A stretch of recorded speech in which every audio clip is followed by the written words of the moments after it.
Our participants tonight. To my immediate left, Vice Chair Marcus LeGrand, Director Amy Tatum, Director Keena Chadwick, Director Carrie McPherson Douglas, and Director Cameron Fisher. We also have Director Shirley Olson joining us remotely. To my immediate right, our Superintendent Stephen Cook, Deputy Superintendent Laura Nordquist, and Board Clerk Janet Bojanowski, and I am Melissa Barnes-Delakia, Board Chair. We have Aaron Trimble and Hannah Westfall joining us for our ASL interpretation, and there is a Spanish interpretation of the meeting being provided on the BLS School Board YouTube page. I'll now invite everyone to join me by standing, removing their hats, and saying the Pledge of Allegiance. I pledge allegiance to the flag of the United States of America and to the republic for which it stands, one nation, under God, indivisible, with liberty and justice for all. Thank you. We are now going to go to item number 3, which is a review of the agenda. We are actually going to make 2 changes. So Board Clerk Bojanowski, if you could capture these. The first is that for item, for item 9, consent for action, I would like to remove 9B, approval of personnel recommendations, and vote on that separately, as we have a member who may want to exercise her ability to recuse on that item, but I want her to be able to vote on the others. And then I would like to have item number 11A, recommendation for termination, held over to the October board meeting. Dr. Cook, are there any other changes that you'd like to make to the agenda? No other changes. And fellow board members, are there any other changes? Hearing no other changes, we will proceed with the revised agenda as stated. We will now go to the Welcoming Week proclamation, item number 4. Director Tatum. Welcoming Week 2023 proclamation.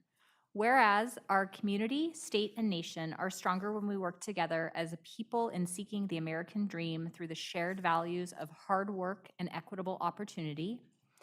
And whereas the diverse experiences and perspectives of our students and families are a vital part of our community, enriching and strengthening our schools, community, and collective future.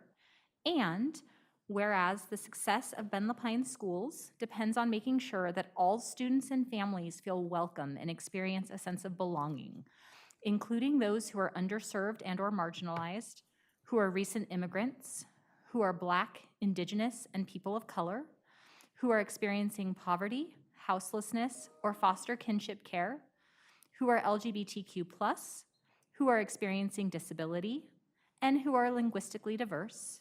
And whereas we honor the spirit of unity during Welcoming Week that is bringing neighbors together across Central Oregon to honor and elevate the voices of all. Now, therefore, it is resolved that we, the Board of Directors for Ben Lapine Schools, hereby proclaim September 10th through 17th, 2023, Welcoming Week. We invite all students and families of Ben Lapine Schools to join this movement of schools and communities nationwide, renewing our commitment to our core American values and taking action together to build strong and inclusive schools across our community that stand as a beacon of education and opportunity. Thank you. We'll now move into item number 5, which is our district recognitions. Oh, it was translated in Spanish, real time. Oh, would you like to read it in Spanish? Okay, great. I'll do my best to read the proclamation in Spanish also. Proclamación de la Semana de Bienvenido 2023. Considerando que nuestra comunidad, estado y nación son más fuertes cuando trabajamos juntos como pueblo en la búsqueda del sueño americano a través de los valores compartidos de trabajo duro y oportunidades equitativas y considerando que las diversas experiencias y perspectivas de nuestros estudiantes y familias son una parte vital de nuestra comunidad, enriqueciendo y fortaleciendo nuestras escuelas, comunidad y futuro colectivo. Y considerando que el éxito de las escuelas de Ben Lapine depende de asegurarse de que todos los estudiantes y familias se sientan bienvenidos y experimenten en sentido de pertenencia, incluidos aquellos que están desatendidos o marginados, que son inmigrantes recientes, que son negros, indígenas y personas de color que están experimentando pobreza, falta de vivienda o cuidado de crianza, parentesco, que son LGBTQ+, que están experimentando discapacidad y que son lingüísticamente diversos. Y considerando que honramos el espíritu de unidad durante la semana de bienvenido que reúne a los vecinos de todo el centro de Oregon para honrar y elevar las voces de todos. Ahora, por lo tanto, se resuelve que nosotros, la Junta Directiva de Ben Lapine Schools, proclamamos por la presente del 10 al 17 de septiembre de 2023, Semana de Bienvenido.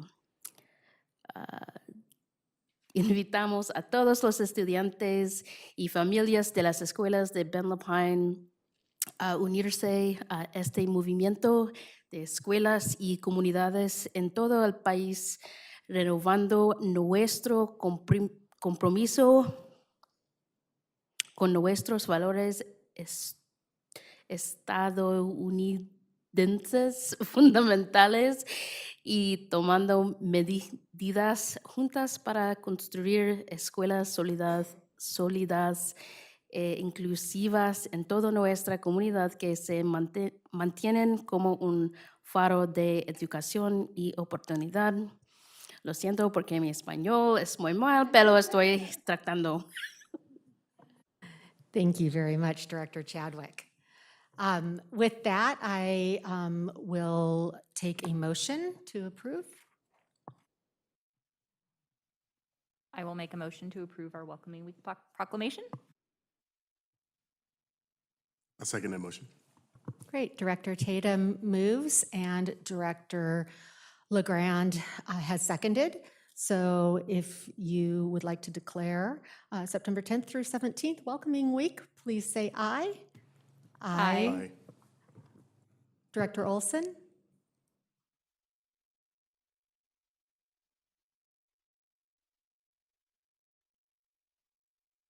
Motion passes 6. We'll put that as a 6-0 because we cannot hear Director Olson.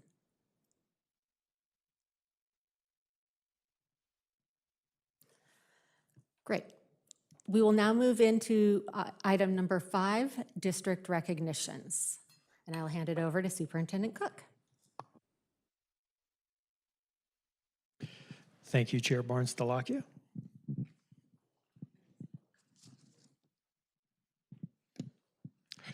This evening, it is my honor to recognize the very first Champion for Students Award recipient of the new 23-24 school year. Andy Worcester, would you please join me up here?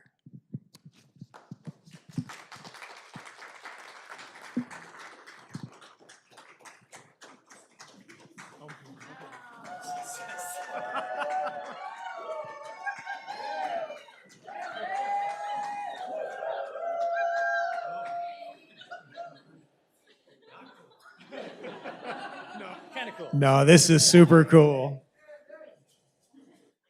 Oh, I love this. All right, everyone, this is Andy Worcester. He is our student success instructor at Mountain View High School. This is Andy's 20th year with Ben Lapine Schools. Let's give him a round for that. His 11th year at Mountain View, and prior to that, he was at High Desert Middle School for 9 years.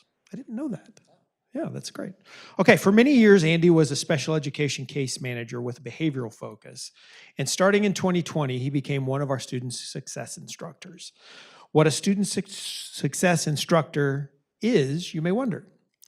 They serve as specialists for students that need a little extra support to help with behaviors that are keeping them from being successful in a comprehensive school setting. Andy was nominated for this award by Becky Ayler, assistant principal for Mountain View, who I see right there. She's, in case everyone turn around, she's the N in Andy.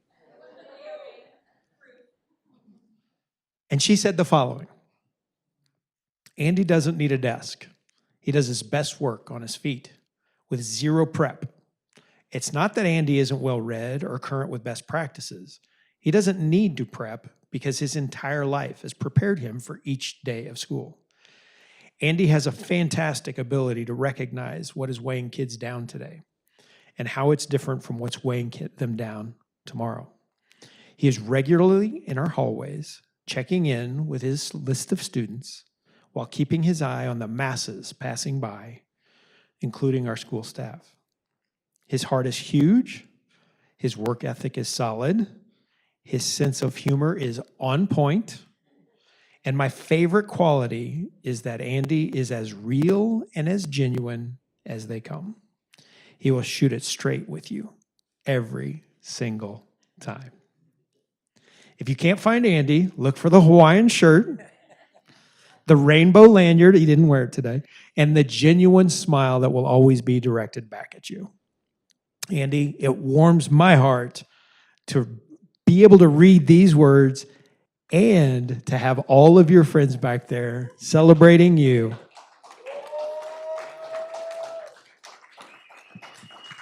When we built the Champion for Students Award, this is exactly what we had in mind. So we're so proud and so humbly glad to recognize you on behalf of the board and Ben Lapine Schools. It is my great honor to present you with the September Champion of Students Award. Let's grace it. Thank you very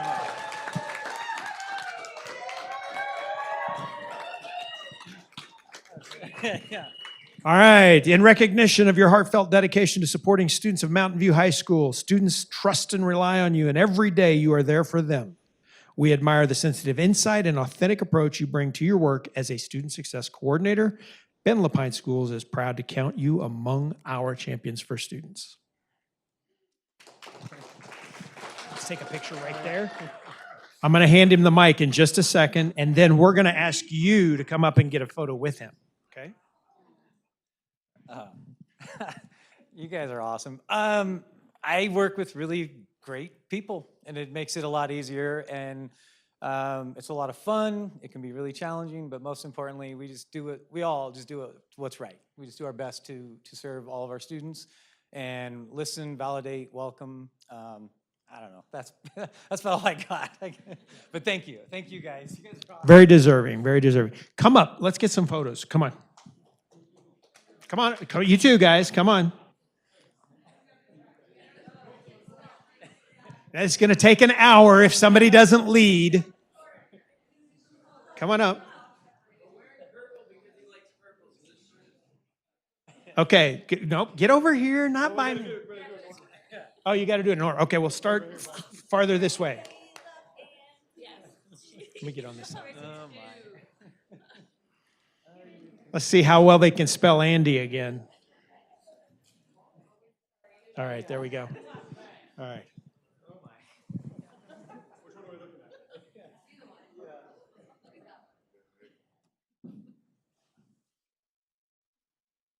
All right, one more round of applause for Andy Worcester.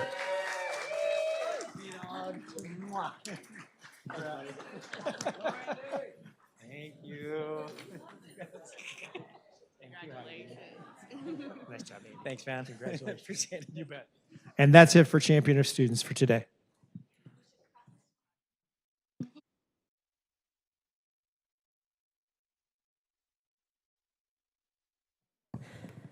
Fantastic. What a way to start the year. We will now move into item number 6, which is public comment.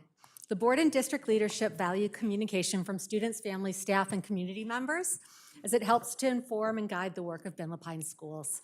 Public comment is just one of many avenues to ensure this connection. Members of the public may always reach out and submit thoughts, questions, or concerns via email, as well as in writing. And individual board members may make themselves available for video, in-person, or phone conversations as well. With this said, I want to remind the public that while this is a meeting of the board of directors that occurs in public, it is not a meeting with the public. It is a meeting of the board to discuss and to conduct district business.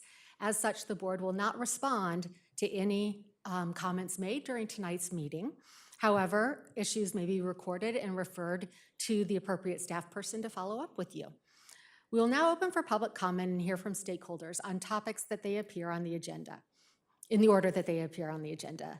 Our policy is typically to allow up to 2 minutes per speaker until the time cap has been reached for that agenda item. And we typically allow 10 minutes per agenda item, as well as 10 minutes of comments for non-agendized items, for a whole maximum of 45 minutes of public comment. With that said, we have 7 people signed up for public comment on non-agendized items. So I would like to suggest to our board that we extend the non-agendized. That would take us to 14 minutes. It's not a huge impact to make sure we can hear from everybody. So we will hear from each person, but please do be mindful of the 2 minutes. And lucky for you, there's a great reminder, and it'll be up on the screen behind us and in Zoom to ensure that every speaker receives updates during the presentation on their remaining time. If the speaker goes over time, or if the speaker's message is not in adherence with our policies, for example, being personally directed, abusive, discriminatory, repetitive, or off topic, I may ask the speaker to cease and terminate the speaker's privilege to address the board. So at this time, we will hear from Steve Wilkes regarding the secondary programs update.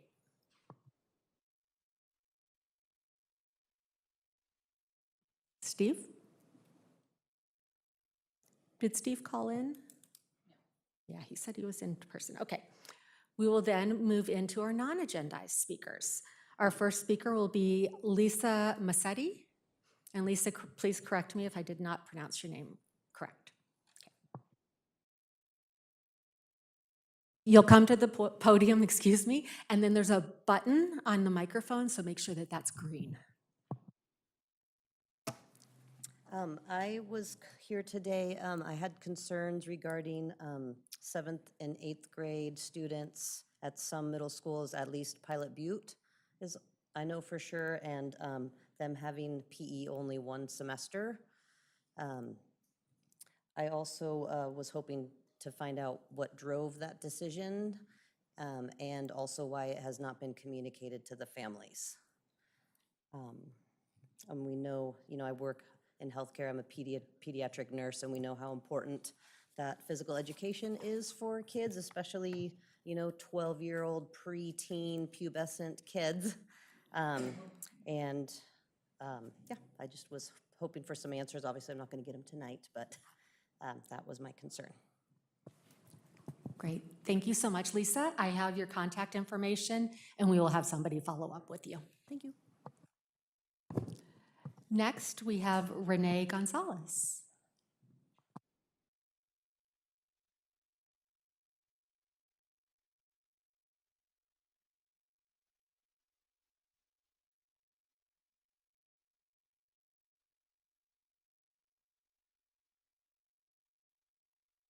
Oh, okay. Thank you. Yes, thank you. I wanted to bring up a few things. I currently work for Latino Community Association. We have expanded our programming to Elk Meadow in the last year. We started in February. We continued until the end of June. It was a very successful beginning at Elk Meadow. We started up today, and we have now 2 schools that we have the Raíces after-school Spanish-speaking program for native Spanish speakers occurring at 2 schools now in the Ben Lapine district. Parents drive the Spanish language of our program, and so I think we are one of the only programs that has that. What is our purpose? Our main purpose is to empower Spanish-speaking parents in particular.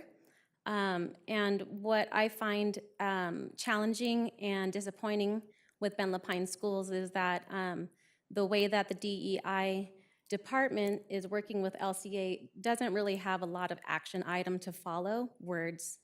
And so what I find is I've offered over the last few years suggestions, and it comes down to the suggestions are not taken, or there's a lot of last minute updates or requests on my part.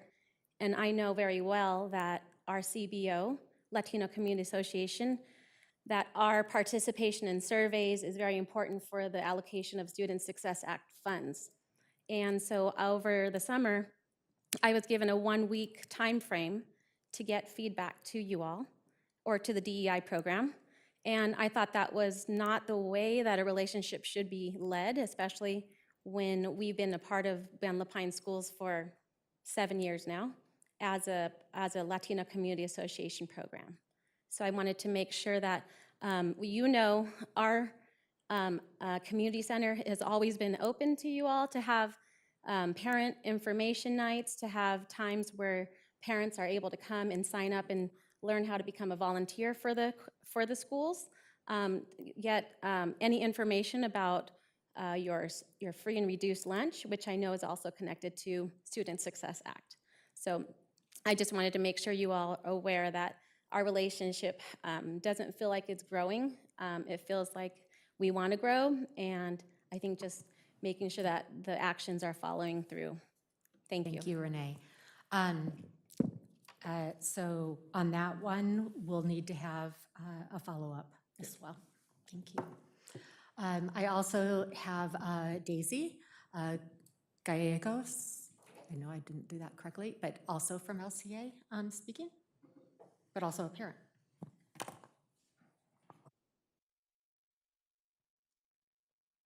Yes, good afternoon. My name is Daisy Gallegos, and I'm the new volunteer manager at LCA. And I actually attended El Camino Elementary School, made the full circle here now as I plan to have a child here in Bend and attend the elementary school as well. Unfortunately for me, this program was not offered when I went to school there. So I see now the benefit of this program after attending today. Seeing parents attend, be there with their children was just such a beautiful moment, because that's something I personally didn't have because my parents didn't speak English. So I see now the benefit of this program, and I hope that it's something that we can offer to other schools as well, other than just El Camino Elementary School and Jewel Elementary School. So it's beautiful to see parents be involved and not let language be a barrier for parents to be there present with their children, learning together, and also a benefit to children to learn their mother tongues, be able to read it and write it and learn it with their parents. There's just so many benefits to this program that I hope we can all see and provide to the growing community, the growing Latino community here in the Ben Lapine School. Thank you, everyone. Thank you, Daisy. And Daisy, could you state the name of the program that you and Renee are both speaking of, so that our general public that may not know about these understands what they are? Yes, Raíces, which stands for roots in Spanish. Mhm. Thank you. Next, we have Brian Potwin.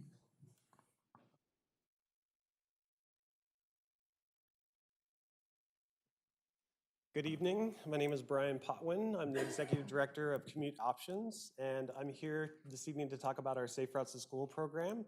I first off want to express our thanks and gratitude to Ben Lapine School District for all the efforts that have recently been made towards educating our students on how to walk and roll safely to and from school. We recently met with Dr. Cook as well as the administrative team Jackie Mueller has been a big part of the conversation, and we've made some really good steps forward as far as what we're doing to educate the students. And I just wanted to give you a quick update on what those aspects are so you're aware of what we're up to. So we've seen a huge increase in the social media and outreach and engagement that's been coming from Bend Pine School District as well. So that's a big thanks to the communication department for getting that information out there. And we hope to see that to see that continue forward throughout the school year. So from commute options standpoint, we go into the schools and we directly teach walk and roll safety education to the students. And right now we're scheduled in 7 schools and 1 middle school. We hope to increase more middle schools because specifically we're talking about e-bike safety education and outreaching to families in combination. We have created e-bike resources that are up on our website that are available to families. There's an online course, and also we just hosted a webinar this past week on e-bike safety, and it's open and available to the public. There's some map production that's going on, and we're doing some family-focused activities as well coming up this school year. So I just wanted to say thanks and give you all a quick update on what we're up to. Thank you. Thank you so much. Appreciate it. We'll now hear from Guy Reynolds.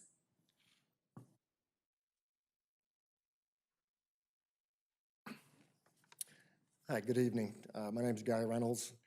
Came just to briefly speak about the current employee service contract that's going on. But first, thank you for serving the community and the school district. These public jobs are important and you do a lot of good work. And I also appreciate the opportunity to address the board directly. My message is simple. Please work to get the employee service contract completed as soon as possible.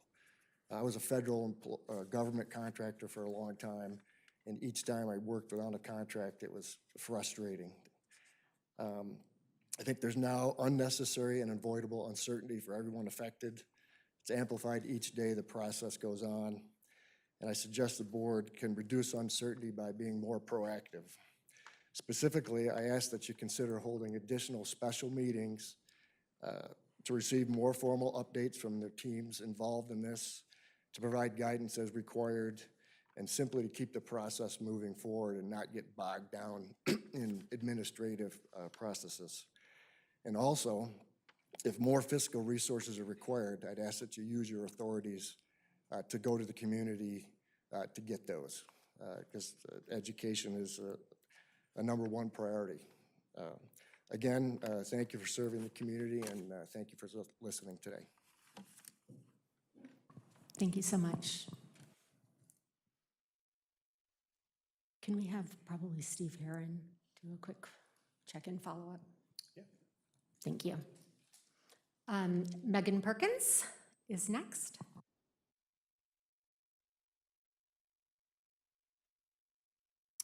Hi, good evening. I'm here in a few different capacities tonight. I'm here as the Mayor Pro Tem for the City of Bend, but more importantly, I'm here as the mom of 3 kiddos in the Bend Lapine School District and 3 kiddos who attend schools where e-bikes are prevalent and often a safety risk.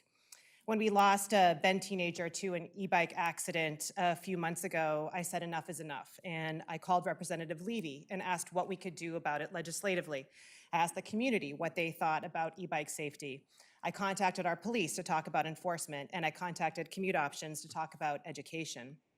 Over the summer, the City of Bend and Representative Levy hosted a roundtable attended by Superintendent Cook, among others like ODOT and police and fire, city staff, and more.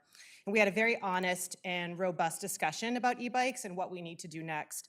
Some of the actions are ones that the City of Bend is already working on, like creating infrastructure that makes riding bikes safer in our town. And some of the actions related to education are already in existence with our community partner, Commute Options. Over the summer, we also had some very productive discussions with district staff, and I'm so happy to see the safety messaging coming from the schools at the beginning of this year, and the enhanced partnership with Commute Options that will be producing even more programming in schools. I wanted to say thank you to the district and Superintendent Cook for doing something about this. I know that you have many competing priorities, but acknowledging your role as educators for our children and communicating information about safety, the law, safe routes to schools, and on-campus bike behavior is incredibly important, and I look forward to all of the new learning opportunities that will be available for my children. I also want to encourage our partnership going forward. If the city and the school district and our state legislators, commute options, and the police are working together on this, I believe we can make a difference. I hope we all agree that bikes are a good thing for our community. They get parents out of the pickup and drop-off line. They are environmentally friendly. They get kids outside. They give kids some freedom. And so rather than disparaging biking or banning e-bikes, let's focus on helping kids and parents and community members learn, something that the Bend Pine School District does so well already. Thank you. Thank you, Councilor Perkins, or Mayor Pro Tem. Way more fun than our meetings, by the way. So it's Great. Thank you. And I'm reading cursive here, but our next, so if I get this wrong, our next speaker is Kathy Borguil. And you're going to tell me how to pronounce that. Yeah, you got it almost right. It's Barguil. Great, thank you. Alrighty. My throat is recovering from a cough fit, so give me just a sec.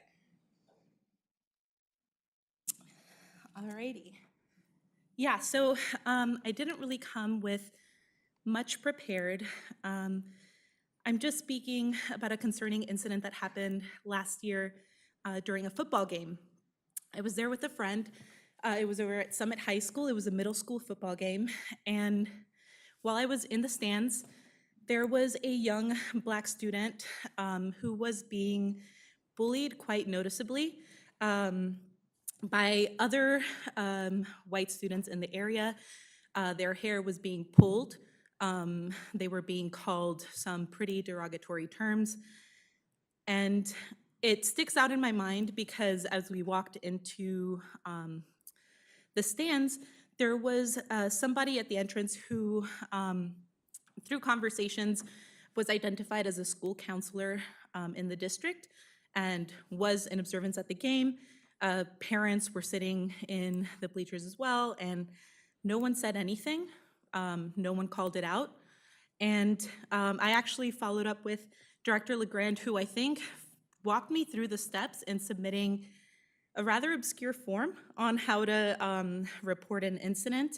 And I did so, and it's the start of football season again, and I've never received a follow-up. I've never seen anything from the side of administration on this issue. And I know of many stories of primarily students of color. I mean, at the same game, there was a student of Southeast Asian descent and was being spoken to in a stereotypical accent by other students, being called Southeast Asia and other terms that I won't mention here, being told to go away. I'm not a parent of students in the district, but I hope to someday be, and I think that would just like to know a little bit more about what staff within our DEI or other advocacy or equity departments do about situations like this, especially when they're so public and when there are educators, counselors present at something like a game. So thank you. Thank you. Can we follow up in two ways? One, to follow up with Kathy, but also to follow up on that bias incident report that was made and see what went astray and what we can learn from that? Great. That brings to a close our public comment. I want to thank everyone who came to provide public comment. It truly, it's starting to pick up again, and it's great to hear the voices of our community, and it really does inform our work. And so thank you very much for your time. I will now move into the board chair report. I have 4 items for the board chair report. First up is the welcome back. Welcome back, everybody. We just had a great beginning of the school year and a kickoff with administrators, with teachers, nurses, custodians, IT professionals, everybody. I'm not going to try and list every department because every time I do, I leave one out. But all of our different classified and certified staff. And so it's just been really a pleasure. Our work in our kickoff this year was rooted in the work of Stephen Covey around trusting and inspiring. And that is this idea that just as we as board members work to trust our superintendent and inspire him towards the goals that we have set, he is doing the same with his cabinet, and his cabinet is doing the same with their departments, and the principals are doing the same with teachers, and the teachers are doing the same with students, and that really that's the work that we do together to really harness and elevate the collective genius of our district. And so really excited about everything that we're doing this year, but I wanted to invite our board members that were able to make it into schools. I know many people did, but there were a couple that were going to make some comments about what they saw in our schools opening week. And so I'll start with Dr. Fisher, if you'd like to share some notes. Yes. So I was able to visit almost every school in Zone 3 last week, and it was an absolute pleasure and brought back a lot of memories, particularly seeing kinders because my kids are now teenagers, and lots of familiar faces in different capacities that I know folks in the community, and just seeing faces in schools. So the energy was high, really positive, and it was also great to meet several new administrators from Silver Rail, Bear Creek, Pilot Butte, and Ben Tech Academy, and seeing the construction happening at Ben Tech. And then I guess the sign has gone up, but seeing that space and the anticipation. And I was just delighted to be there, and I'm looking forward to visiting more schools in the months to come. So thank you. Thank you. Director Chadwick, I think you were going to share. Oh, yeah, I actually decided to yield my time to our Student Voice Council. If y'all wanted to introduce yourselves and how school is going for you right now. Director Chadwick, they actually have a formal spot on the agenda during the superintendent's report. Is that okay? Yeah, that's totally fine. School's great. I got to visit Caldera and meet with a few folks there. I thought it was really cool to meet with Adrian Ortiz, who's the Future Center, I think a counselor or advisor. But it was, I love that the fact that Caldera even called it a Future Center versus a college center. So yeah, I got to go there when only the 9th graders were there.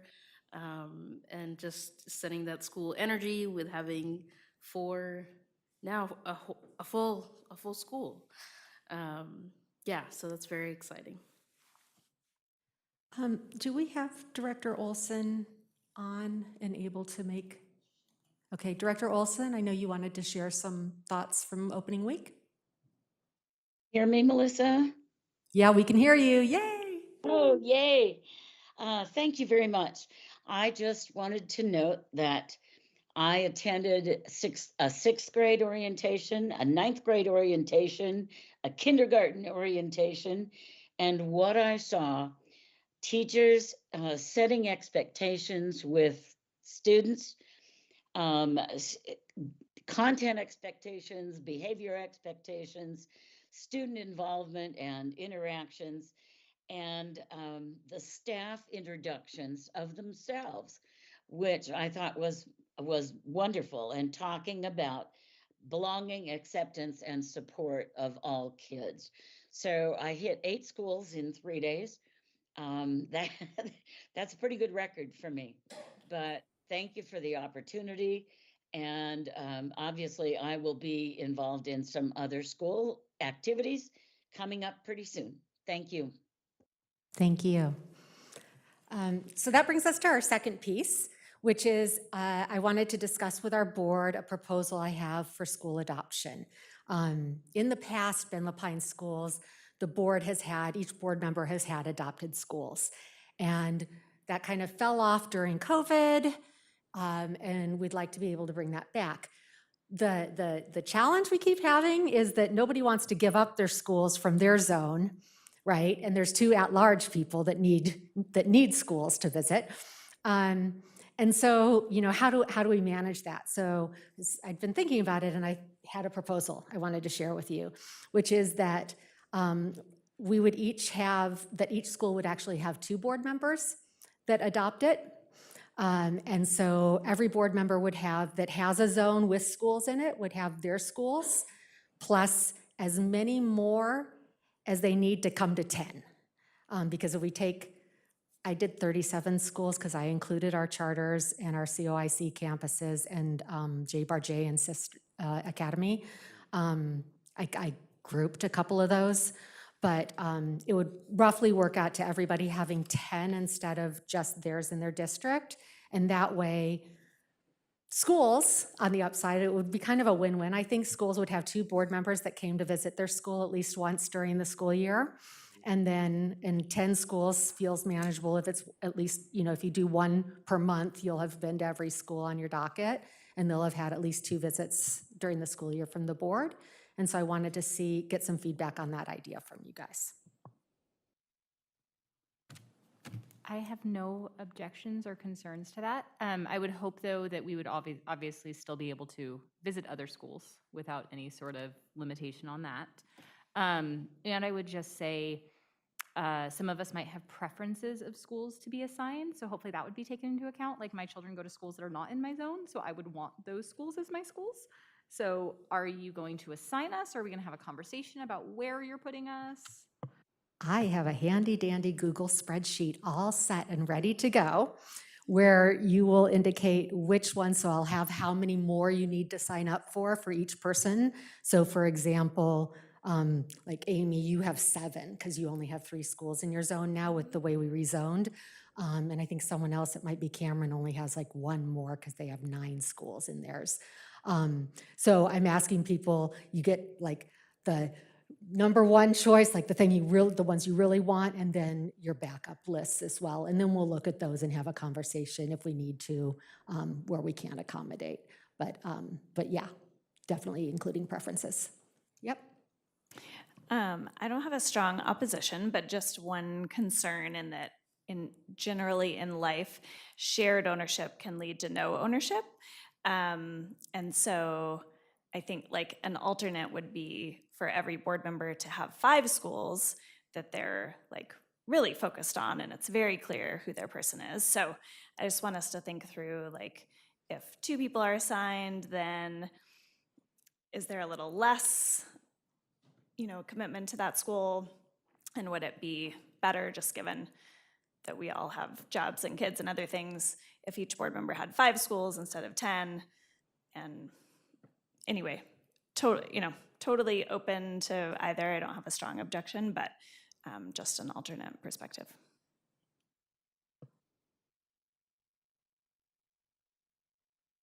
Another thing I want to be, another thing I think we want to take into consideration is all the times we get asked to guest speak at some of these schools too, and do other things we have as well. Does those count as some of those visits as well, especially if we're dealing with various programming or different things? Like, for instance, if, they're having, like, how Realms is structured, they may have something that you're there more frequently with their specific school. So let's really take some of those things into consideration as well. Do you think that could be accomplished through your preferencing if you knew which schools, like, for example, for you, schools where you teach leadership classes? Yeah, I think that's the difference sometimes, because I teach leadership classes in 3 of the schools, or provide workshops in some of those, like I said, are visiting various clubs. The other consideration is that, when things like Black History Month comes up for me, I get definitely asked to do a lot more and pulled in so many different directions in terms of, visiting various schools. And for me, I'm always pulled where it seems like it's more ethnically diverse. I would love to be able to do that, go the opposite, because it seems like I'm never really, just being honest, asked to come to the west side more than I am coming to the east or into the middle of the district. So just throwing that out, food for thought. I'm always asked to come to those schools, because I think I have more identification of students who look like me. So I'm just trying to make sure that we continue to make sure that we spread that way as well.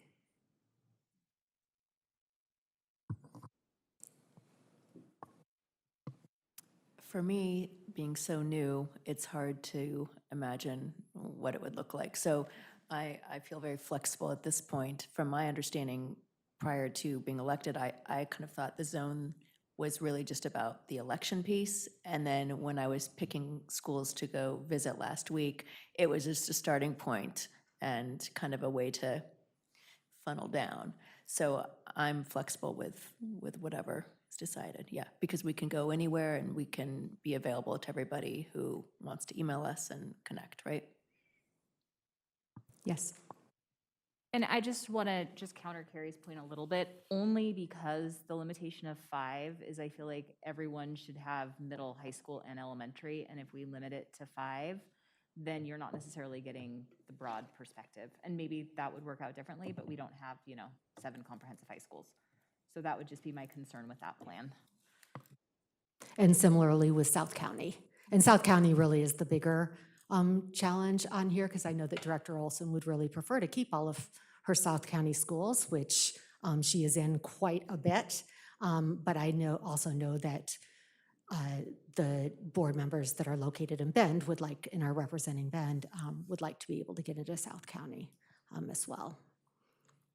Well, and it sounds to me like, Melissa, what you're trying to accomplish with this is not saying that we can't go into every school that we want and meet everybody, because I think we do need that diverse perspective across our district to serve well.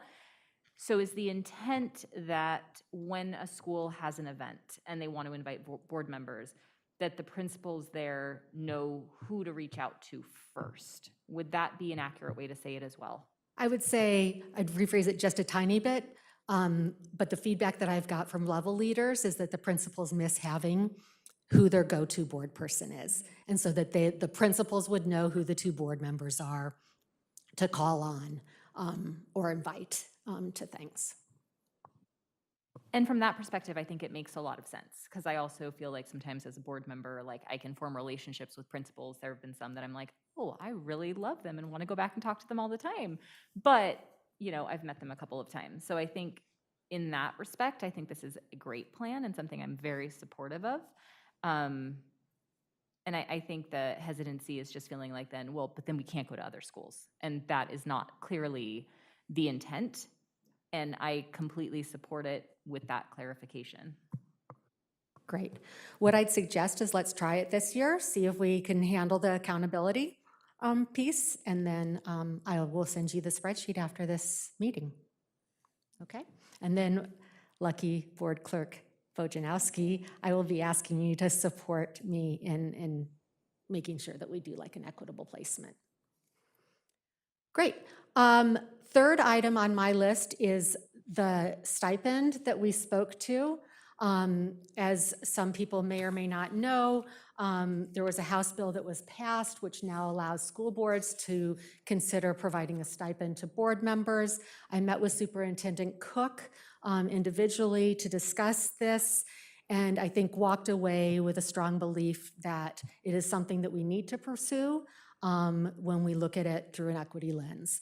And that if we want to promote access to public office for people, then it's absolutely something we need to consider. So we are a couple of pieces, just an update on that.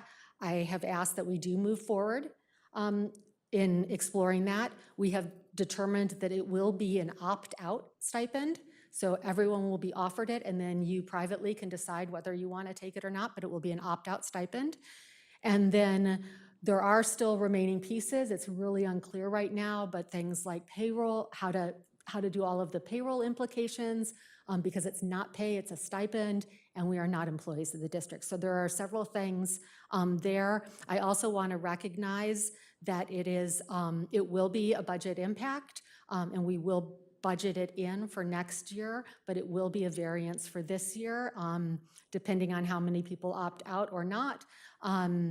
The amount of that variance, I am comfortable asking, and I've had an initial heads up conversation with Brad Henry, but it is an amount in comparison to our district that is small enough that I feel comfortable making that ask so that we can pursue this. And the legislation had not been passed when we were passing our budget. So if there's any concerns, let me know. Otherwise, we're going to be moving forward with that. And then last is a request for Superintendent Cook. In the next chair report, would you be able to give us an update, and the public an update on facility use?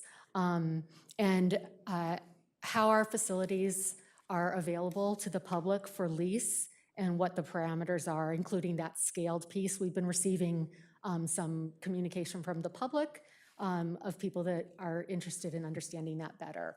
And I can talk offline with you a little bit more on that. You said chair report, are you wanting? Or that I'm as- sorry, superintendent report. Okay. In your superintendent report in October, Okay. could you speak briefly just to how we use our facilities? And I've had, outside of the emails we've been receiving this last week, I've also had people just ask, hey, you have these great facilities, how do we also make, how does the community use those? And Okay, so I think yeah. just a little bit of clarity there would help us as a board when we get those emails as well. Sure. Be glad to do that. Yep. Great. Then I will hand this over to Superintendent Cook for the superintendent's report. Thank you, Chair Barnes-Delaki. I'm excited for a lot of reasons to do my superintendent report. In that, the most exciting part for me is I don't have the final word in my superintendent's report, which has been a long time coming. And so you're going to get to hear from our students today, which I'm most excited about. But I'm going to do some boring stuff before they get started. So I want to start and tag on to just a little bit with my first item about the startup of the school year. This is a big machine. And I would tell you that it really does go back to the very first part of the summer when we started focusing on 23-24 school year with our leadership launch. And with intentionality this year, we really spent a lot of time talking about feedback we got from the task force and then making sure that all alignment happened for this startup. And I think it was, I don't ever want to curse anything, but it was a smoother startup, and we have more focus at this point in time than we've had since my tenure has started. And so I'm excited for that. This is our third startup since I've been here. And so I don't want to belabor that. We've talked quite a bit about it, but that alignment was really important. The second thing I want to talk about is the work of the task force. If you recall, we got very explicit guidance out of the task force on what they wanted to see as a most pressing priority. And I want to circle back to that a little bit. And so I asked our level leaders to connect with our building principals to share what does that language now translate to into action in the schools. And so they took the liberty of kind of breaking this into two sections for me, one like an elementary viewpoint and a secondary viewpoint. And I would tell you, like, the guiding principles of this were that it was very clear what our expectations were for what behavior, if you will, was. What does it look like to be in our schools, and how are we going to treat one another, and how are we going to get along with all 17,000 and some odd number of students dealing with 2,200 employees? Like, what are those standards and expectations going to look like? And what happens when there's a violation of those standards and expectations? And so here's some things I just want to share with you, some brief statements on how that's gone. I'm going to start with elementary. At this time, all 19 of our elementary schools have agreed upon common school-wide agreements. They actually agreed to 4 jointly held agreements and defined expectations for generalized behavior. They have expectations for what the behavior and how to act in specific areas of the campus that students frequent, things like the cafeteria, restrooms, playground spaces. And these expectations have been explicitly taught and enforced every day in some fashion or another since school started, and using examples of what it looks like to do this successfully, what it doesn't look like to do this unsuccessfully, what it looks like to do this both successfully and unsuccessfully. They've also co-created classroom agreements on how they're going to engage with one another and how they're going to treat each other, which sets a really great set of standards for how that action is going to take place. You know, we all start off with great expectations, and the idea is that how do we maintain that for the entire year? And what are they going to do when students need a minute? you know, what I like, it's just, I'm not feeling it right now. I need just a place to be. And having those routines and structures in place in every single classroom so kids know and understand what those are to be. And that's happening in monolingual classrooms, bilingual classrooms, and across the district at all levels and all grade levels for our elementary schools. And I think next steps, and remember, one thing that's really important that is going to help cement this is that this is the year that we are implementing the Wayfinder curriculum, which if you recall, K through 12 is that how are we going to treat one another, the social emotional learning curriculum that is, you know, K through 12 has a lot of different names and a lot of different meanings, but it's Wayfinder. And that alignment to these really intentional starts has been fascinating to see those two things interact very well. At the secondary level, I have about 4 or 5 things I wanted to share with you that is happening at both our middle schools and our high schools. And remember, this is all grounded in the work that came out of the task force. Not quite as explicit on what you will do that the elementaries determined. They all agreed that they wanted the same set of rules at the secondary level. The secondary schools co-created school and classroom norms and routines with staff and students. We did not give them those. They developed those in each of their schools, and they are facilitating getting student feedback on those expectations. Secondly, schools agreed to common assurances around communications and with their families and feedback loops so that their students' voice is being elevated where it's necessary, and so that feedback is being made available. Each school is consistently inputting data into Synergy when we have some kind of an incident, which that is, believe it or not, a dramatic change from the recent years, and having our schools do that in a agreed upon fashion is a big move.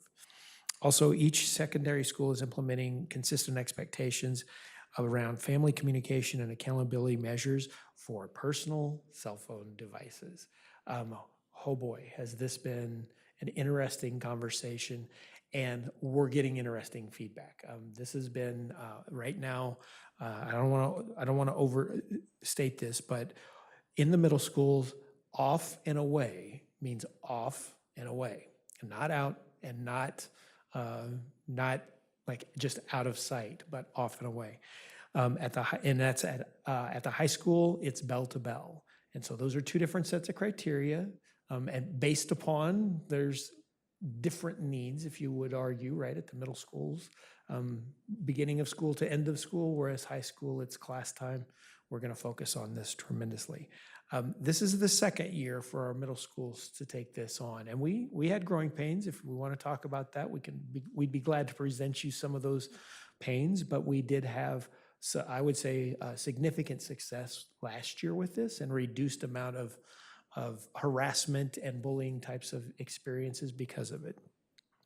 And then last but not least, I want to kind of double down on the Wayfinder curriculum at our high schools, or excuse me, at our secondary schools. If you recall, we're calling it Life and Career Readiness, and that curriculum is being implemented into kind of this sense of student well-being into the start of their school year. And so I'm just really excited about how all of this aligns with our goals, and the fact that, you know, when you talk about we want to know and understand what our student experience is, we're going to hear from them in just a minute, giving specific tools to teachers to elevate and protect what that experience is going to be and how that exists, so that those comments that we heard about earlier tonight in the public comment, that we're actively attacking and tackling some of those really challenging situations with strategies that are consistent across the district. The third thing I want to talk about is a very recent event. I just want to... Sorry, Yeah, just yeah. real quick before you move on, just one quick thing. As a parent, as an elementary school parent, how will we be sharing out, this is so great, by the way, really excited, the work of the task force, thank you. How will you be sharing out these shared agreements and expectations with parents and students so that we're all on the same page and so that parents can back up teachers and principals and... So it depends on the level, and actually depends on the school. Like, let's start with specifically the elementary schools. That invitation into these agreements is happening at each school with parents, and that's with local communication with families, and every school is tackling that. So that building of that partnership exists with the families. Some schools are farther along than others, and some are still working on it. Another thing we're doing that's true also for the middle schools and the high schools.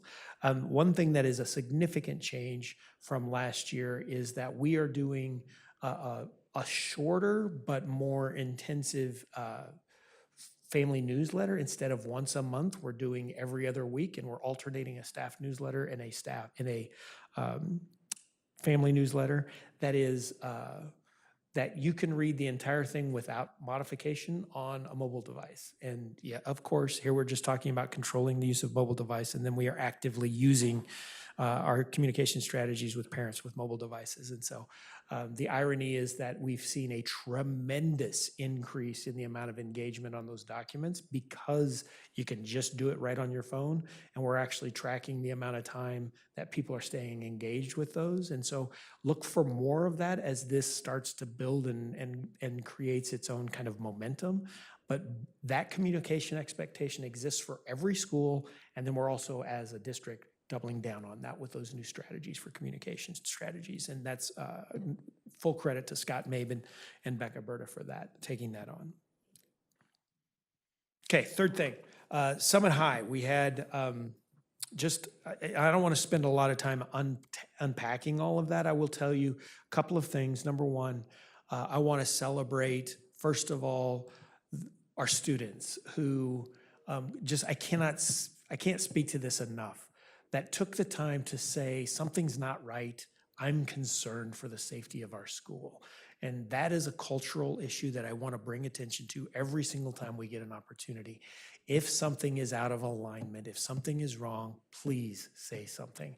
That is the foundational number one piece of a culture of safety, is that actively engaging in something's out of sorts, whether somebody's getting picked on or bullied, or there's something that's not right, seeing something, saying something. This was a tip that came to us through Safe Oregon Tip Line, which is a tremendous resource, and it worked. And it drew attention to this, and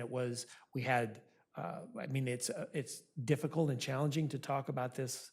Anytime we have to cancel school for a safety threat, it's not good, and we recognize that. But the way this transpired, students were the reason we found out about it, and also people in the community. And so very powerful sense of safety and sense of community in that it was reported that way. The second thing I want to draw complete attention to is lots and lots of feedback came out of the Bend High swatting event with our local law enforcement agencies last year. And if you recall, there was a lot of opportunity for us to learn together from that, and we took advantage of that. And I want to give a special shout out to Bend PD on their effectiveness of communication early and how we approach this scenario. School districts want good partnerships with law enforcement agencies, and I can't speak enough to the fact that our school resource officers and their supervisor, Joe Pacheco, and the lieutenant that oversees that, Eric Hagan, have done a tremendous amount of work in getting us to the bottom of how that all transpired and working with us to solve that problem collectively and collaboratively, and having joint communication where the law enforcement agency and the school district are communicating together is a testament to that fact. And last but not least, I am so proud to take my last superintendent report item and say we are proud to present our 2 members of our Student Voice Council, which that's now the name, in case you don't know. Everybody repeat after me: Student Voice Council. These are 2 of our leaders in Student Voice Council. I'd like to introduce you to Stevie Irvine, who's one of our students from Realms, and Essie Voles, who's one of our students from Summit High. They are our very first. They know that they're trailblazers on this, and so don't put them under a lot of pressure. We want to welcome them. We're not going to ask them 1,000 questions tonight, but we are so glad they're here. I'd like to give them a round of applause. We're so glad you're here.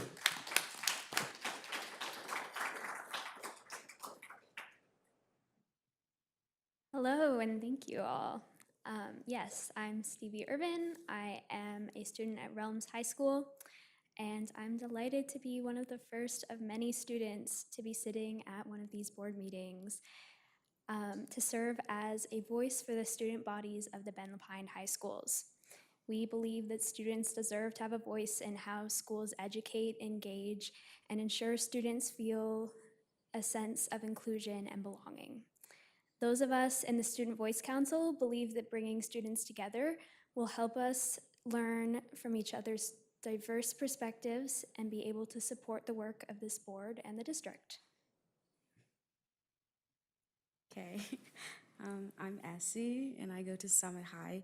And going back to school today after yesterday's events felt kind of like a little nerve-wracking. I know it was like we were getting emails that they figured it out, but still going back to school. I mean, there's a lot of talk about it in school today, but it also felt really safe. I felt like I was completely okay and everything was handled really well. And our principal did such an amazing job of letting us know that we were safe and how to report stuff like this and just how to make sure that we are all heard and understood. But getting back to why we're here, at our kickoff meeting, we discussed what we wanted the success for this year to look like. And we thought we could bring more inclusivity to students. And some ideas were student section at all games and events, even performing arts. Sports are a really big part of schools, but and they get a lot of attention, but for students who don't do sports and do performing arts, they do not get that attention that the sports do. So we want to see if we can get like a student section at all of those events so they feel like they're still being supported. A consistent way to bring attention to all the great activities in club, new student luncheon would just be like a really good idea for all the new students, especially first semester for like freshmen. Getting together, having a lunch where they all get to meet each other, meet some of the higher upperclassmen who will be leading clubs and stuff, so they can just become part of the schools. Having students attend a club meeting or other sport as part of their sports program. So if you were a football player, you go on one green team meeting or a chess club as a way to bring cohesion and support for all students. At the start of the school year, having some socials and meets and greets expand the sense of community. I know we did a lot of that when we were in like elementary school, but I feel like they dropped off when we got into high school.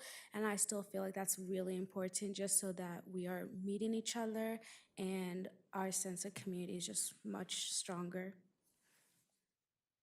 We also discussed what we think makes our schools great. Some of the ideas that got brought up were the culture that comes through sports, staff, and coaches, our IB program, and how our schools are environmentally active, the support of people in our schools, the clubs and teachers, school spirit at games, how there are lots of clubs, so it feels like there's something for everyone, how our schools and our district are open to student voice, how there's school spirit at every school and school pride, athletics, and a welcoming community for all people.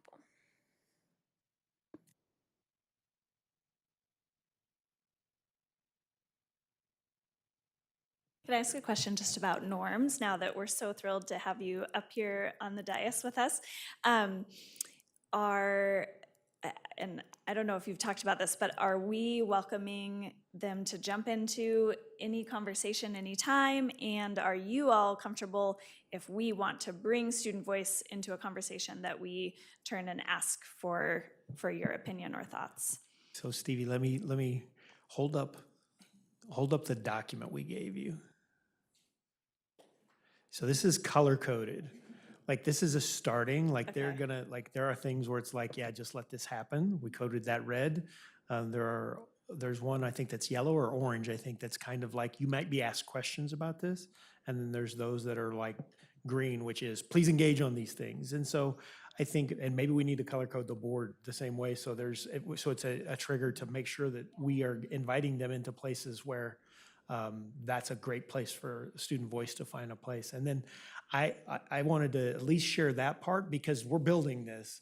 And I think getting feedback from them, feedback from you all, it's hard and part of the pressure that's on them. And then I'm going to stop talking because I'm already talking too much, is how do we make it so it is both a value to the board and rewarding to be a participant in this, and so that they're getting something out of being here, and they're just not subject to our whimsy, but they're getting something out of that too. And so I would love to have you both weigh in on that as much as you see fit.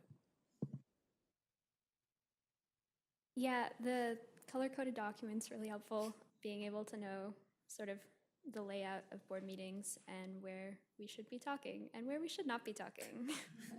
And if you want student voice on something and we are not talking, tell us, I think. Yeah, tell us. I don't think, there's some of us in the council who are the type of people who will jump in, and there are some who have great ideas, but don't want to interrupt. And so giving the space for that would be helpful. Awesome. And then if they want to submit an item on the agenda, is there a process for that? Yeah, we've created a direct connection with us so that, and now that we've got, like, part of this was just who's going to be their first representatives, and now how they engage and who's going to be next. There's some learning curve here, and what fits and what doesn't fit, and those kinds of conversations. And so we're going to make sure that those opportunities exist. We'll, if and when student items appear on the agenda that they originated out of Student Voice Council discussions and out of the group, we'll tag those very specifically so that we're all aware that those items originated from these conversations. Awesome. Thank you so much for being here. And I just want to reiterate, I think I said this at the orientation, but it took me at least a year to feel comfortable up here. And so just, you already know this, but there are no stupid questions. There are definitely no stupid comments. We want to hear from you no matter what. So please feel welcome to share your voice and know that we are all nervous up here, especially when we're new. So you are not alone, and we're super happy that you're here. I'd like to make a couple things. One, welcome. Thank you. We are so excited to have you. A couple of suggestions or asks. Can we please add whoever the student representatives are to the opening so that we can introduce them at the beginning of the board meeting? And then second, if I were a student, I'm trying to put myself in your shoes. Like, I think about our agenda tonight, and we're going to hear about the high school programs. So that's a place where I'd really like to hear your voice. And so from our board, I think something that might be helpful is when the agenda goes out, or the packet goes out to us on Thursday and then out to the public on Friday, if there are things on the agenda that we would really like to hear from the student voice, maybe we could say that to Janet, and Janet could be the funneler to just alert the student voice that they'll probably be asked about this. I'm just trying to think of giving you some advanced think time so that you know before the board meeting that we're probably going to want your opinion on some of those items. Does that sound okay? That makes great sense. And I think if and when there's dialogue either direction, having that captured as a seed kind of topics, whether it's in board book or whether it's with them, these are things that are going to be of interest. There's a lot of power in having the students having some time to discuss as a group, like, hey, they're getting ready to talk about, like, one that comes to mind is that we're getting ready to take on a policy change on graduation regalia. Like, we anticipate that's going to be of interest to the board and to our students. And so just, I mean, and, you know, we won't anticipate all of them, but there are a few that are going to be obvious, and there are going to be some as we start to learn how this dynamic goes, being able to create space in both kinds of worlds so that those Venn diagrams overlap where we want them to. And we might, I know we have one coming up either this week or next, is our agenda planning, but that might be a place to fold that in as well when we meet to set the next several months agenda, just flagging those, and vice versa, maybe reaching out and saying what's going on for them that they might want to have in the agenda. Just one other thought, because we often get to hear about topics ahead of time through various ways, and you're going to be hearing the presentations in real time and then might want to go back and talk about it and think about bringing thoughts back. So I wonder if either like during board comment, or if there was a time where, like, tonight they're going to hear a presentation on our secondary schools, what if next week they want to offer some thoughts that, you know, didn't So they're going to be a standing item under superintendent's report every month. And so if there's something they want to cycle back to, they'll be invited in that opportunity to say, hey, we actually wanted to know more about whatever, or they want to speak to something. That's going to be a time allotted in every one of our business meetings for them to have, whether it's a topic we're currently engaged on, one that's previous, or something that they're working on specifically. Firing this up, the hardest part about this is explaining, what do we do? We're students, and well, there's a lot of things you can do. We just don't know that yet. And I think that's a wonderful one of three things. Is there a current topic, a past topic, or something that's on their mind right now that isn't even agendized that they'd like us to take on? We're not going to be in a place that they could say, hey, we'd like to talk about the width of the halls. For a future board meeting or something like that. I think being able to propose those kinds of things is very much what we're hoping to engage with at this.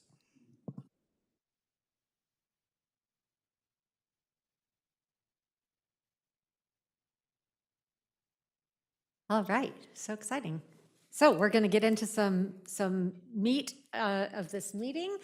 The first part is consent for action, and this will include just the approval of minutes and the approval of board policies, and I will entertain a motion.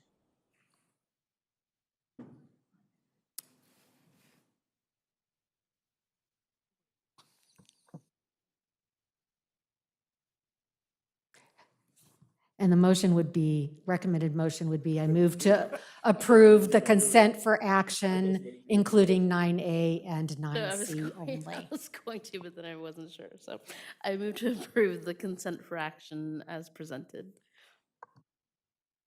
I second. Thank you. So Director Chadwick has moved, Director Fisher has seconded. We will take is there any further discussion? Hearing no further discussion, we will take a vote. All in favor, please say aye. Aye. Aye. Aye. Great, motion passes 7-0. We'll now move to do you want me to do that action now or move it into our action items? It's our only action. Okay. Yeah. Okay, so I will now entertain a motion to approve the personnel recommendations. And the motion would be, I move to approve the personnel recommendations as presented. I make a motion to approve the personnel recommendations as presented. I second. Director LeGrand has motioned, Director Fisher has seconded. Is there any discussion? Hearing no discussion, we will move to a vote. All in favor of approving the personnel recommendations, say aye. Aye. Aye. All against, say aye. And are there any abstentions? I abstain. Thank you. So we have motion passes 6-0 with one abstention. We'll now move to consent for information. Items that are routine in nature and for informational purposes are on the consent for information. I will hand it to Superintendent Cook. Yeah, just last month when we talked about this, I just wanted to circle this back and remind you that this is going to be one of our procedures going forward, that we would present this year's strategic focal points for each of our board goals this year. Glad to talk about those online, offline, however. We will be focusing on this for the entire year. And some of these things have already been started and are well underway and are continuations of the work from last year.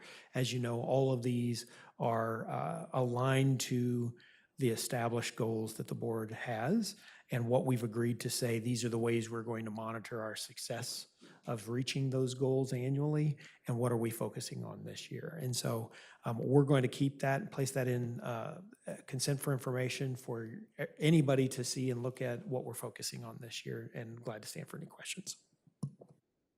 Superintendent Cook, the question that I have had from a board member is, while these are our unifying strategic initiatives and really the main focus, the thing that we want every person in our district to know we're working on and be speaking to, There are also other initiatives that are happening, and if we want to know how those are moving forward and provide accountability around those, what is going to be the best forum for that? Thank you for that question. There's actually several different ways that we're going to be reporting on many of the other things that we're doing. The first one I'll just start with are, as you know, we've agreed to new and updated executive limitations. We will be doing reports on each and every one of those that will include detail of the focus of those executive limitations. It'll either show up in this room as a report from appropriate staff, or it will come to you in the form of documentation that will be a report, if you will, like a written report on whatever that item is, and it will show up in consent for information.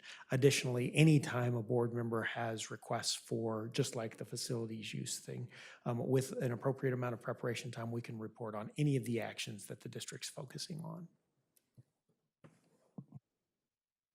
Thank you. I'm just looking over at their table, and it doesn't seem like they see what we see. So just one more question. Are we getting them laptops? Are we going to be printing all the materials that we're looking at? I don't think they can see the strategic initiatives that we're talking about right now, so. We have a couple of options. We can make this available on the iPads, and probably in PDF form is going to be the easiest. And then we will also make, and today's not necessarily that we want to make sure that it's available prior to the meeting, but having essentially the board book available to see what it is that they're looking at would be important as well.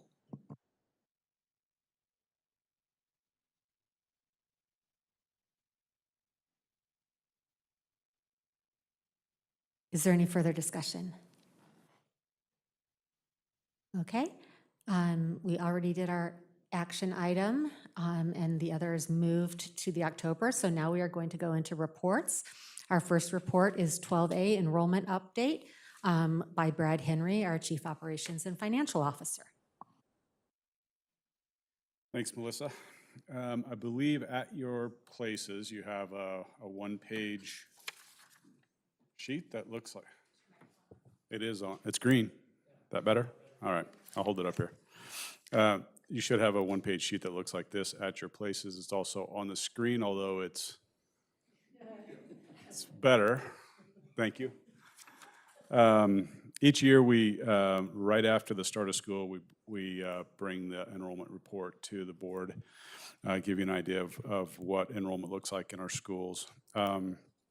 One change this year, I think you're all aware, in the legislative process this year, the Oregon Youth Challenge funding was changed. And so the legislature changed it so that the funding goes directly from the state to the Youth Challenge program instead of through us. And what that means to us is that the student data no longer, we believe it means that the student data no longer flows through us to the state. We believe it's going to go direct to the state. We don't have that confirmed in writing at this point, but in this enrollment report, what I've done is I've removed the Oregon Youth Challenge enrollment, not only for the 23-24 school year, but also for the prior years, because this report shows some comparative information. So that's, and I put that in red right in the center of the page. Excuse me. So the report, there's a lot of information on this report. It shows number of students by grade by school. It also shows the number of students in our programs. So I just highlighted a couple of items that I'll talk about and then open it up for any questions if you have any. One thing I want to give you my disclaimer that I give every year. These are really early numbers, and so they will change.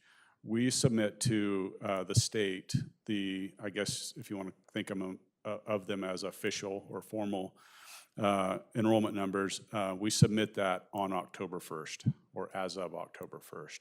So that'll be the more formal, if there's any numbers that come out from the state, that'll be the October 1st number. So they will change between now and then. You can see that in the highlighted box on the right, that compares where we're at today, and I just pulled these numbers as of about 4:30, where we're at today compared to what we projected. Again, these do not include the youth challenge, and so we are about 200 under projection currently. You can see in that same box that elementary is about half of that.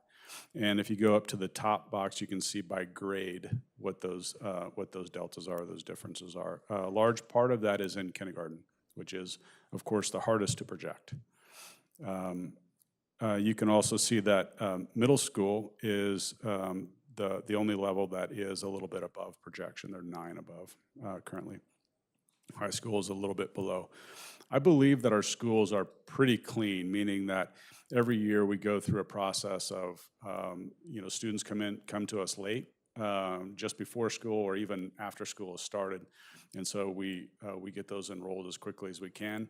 And then by the end of the first Monday, typically we ask the schools to, we call it no showing the students. If a student doesn't show up and we don't know, we haven't heard from them or the family, then we have to remove them from enrollment. And so we ask that to be done by the end of that first Monday. The only exception this year was Summit, because they weren't in school yesterday, so we gave them till today. So we believe that the school numbers are pretty clean. Part of the early numbers in the programs, some of the programs can't start enrolling students until they are removed from our schools, and so there's a little bit of a delay there. And so I expect that we'll see a program like COIC will increase here in the next week or two based on some of the students that are no longer in our schools. So that's compared to projection. That the other highlighted box on the page in the center compares to last October. And so you can see that we're about 140 students less currently than we were last October. Again, October is when we submit it to the state. That's kind of that formal number that the state uses in their reporting. And so that's why I'm comparing today to last October to get a sense of what's happened over the year. One last thing I'll say, that you'll see if you look by school, for example, at the elementary, there's some large differences from projection. You look at a Buckingham or a Lava Ridge. We have Lisa and Tammy have done a great job of moving FTE around to start the year. We have not added FTE anywhere in the district based on enrollment. Not yet, anyway. And so they've done a good job of moving FTE. I can't speak to whether there were actual people in the positions. One. Okay, so we've moved 4 FTE. One of those was occupied FTE, and so that means a person was moved from one school to another to help balance out staffing with enrollment. And that's all I have for you. Happy to answer any questions if I can. I would love, this is more of a curiosity, and if it's hard, don't bother, but I would love to just see what the capacity of each school is on this, like a row of their sort of stated capacity, just to have a sense of kind of where we are. Yeah, I can give you a rough idea right now. Most of our elementaries the capacity is around 575.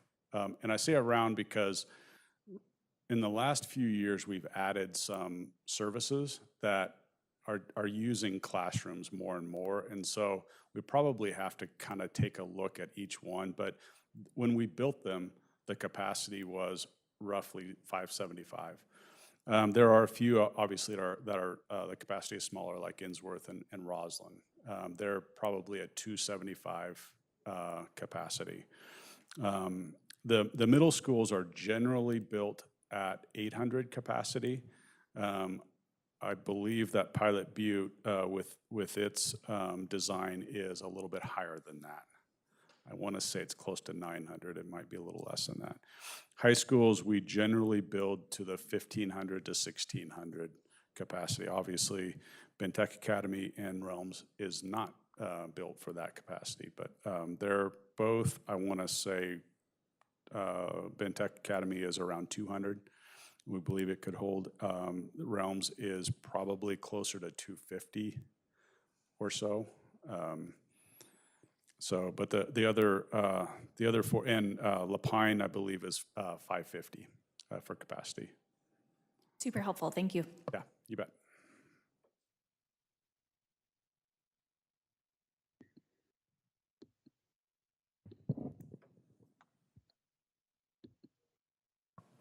Brad, this is Shirley Olson. Can you hear me, Melissa? Yes, we can. Thank you. Just for balancing the unders and overs, typically Oregon Youth Challenge would include what, about 150 kids at the high school level? Yeah, they in the past they would start with around 150 to 155. That's the number of beds that they have. They did expand, and they were actually looking to expand the number per cadet group. They have 2 per year. One starts in July, one starts in January. I believe this year they were targeting closer to 170 or 180 per at Oregon Youth Challenge. Okay, and that does make a difference in terms of looking at our under. I don't think so, Brad. Can you, so when you went in, when we see like this change to October 1st, this yellow box, you took out the 150 from Correct. both the 2022 and 2023 already. That's correct. I also took it out of the box at the right, our projection. Yeah. So So Oregon we are Youth Challenge- legitimately down 138 students. Correct. Okay. Okay, so that is not, okay, got it. Thank you. One thing I would add is that, everything we do is driven by students. And so our funding is driven by students, by ADM. So this will have an impact on our funding. Assuming that this is what it looks like on October 1st and throughout the year. With the formula, there is a hold harmless. And so because we didn't project much over last year, I think it was about 50 over last year, that's our risk, is that 50 student projected increase with regards to funding. The other thing I would point out is that the Oregon Youth Challenge, because the funding used to come through us, and that's how we projected, is that the funding would come to us for Oregon Youth Challenge. There was also that offset of we would pass it through to them. So both of those are going to go away in this year, and so there'll be very little, if any, impact financially for the Oregon Youth Challenge change and how we manage that. The importance with the Oregon Youth Challenge, it's not a financial hit, but externally, when people see enrollment numbers, and they would see more like a 300 student decrease, and that's because 150 or so of it is Oregon Youth Challenge. Correct. Yeah. Thank you. The one thing I was just noticing on elementary schools, you may have a theory or not, but it seems like our west side schools are over-enrolled and our east side elementary schools are under-enrolled. Is there any thought on that? I don't have any reason. I can't explain why that is. I think last year and the year before it was the opposite. So this year, you're right. The two, High Lakes and Miller, are both up in enrollment. I can't explain it. Yeah, and I just wondered, there's so much housing development going in, and just projections-wise, I wondered whether there was anything that might have impacted that. Yeah, and we're not really seeing that necessarily at the middle school level. Cascade is above projection, but Pacific Crest is below projection. And so we're not seeing it across all levels necessarily.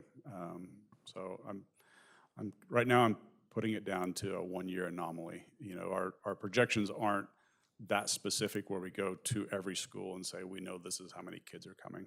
It's kind of more across the district that we're looking at that.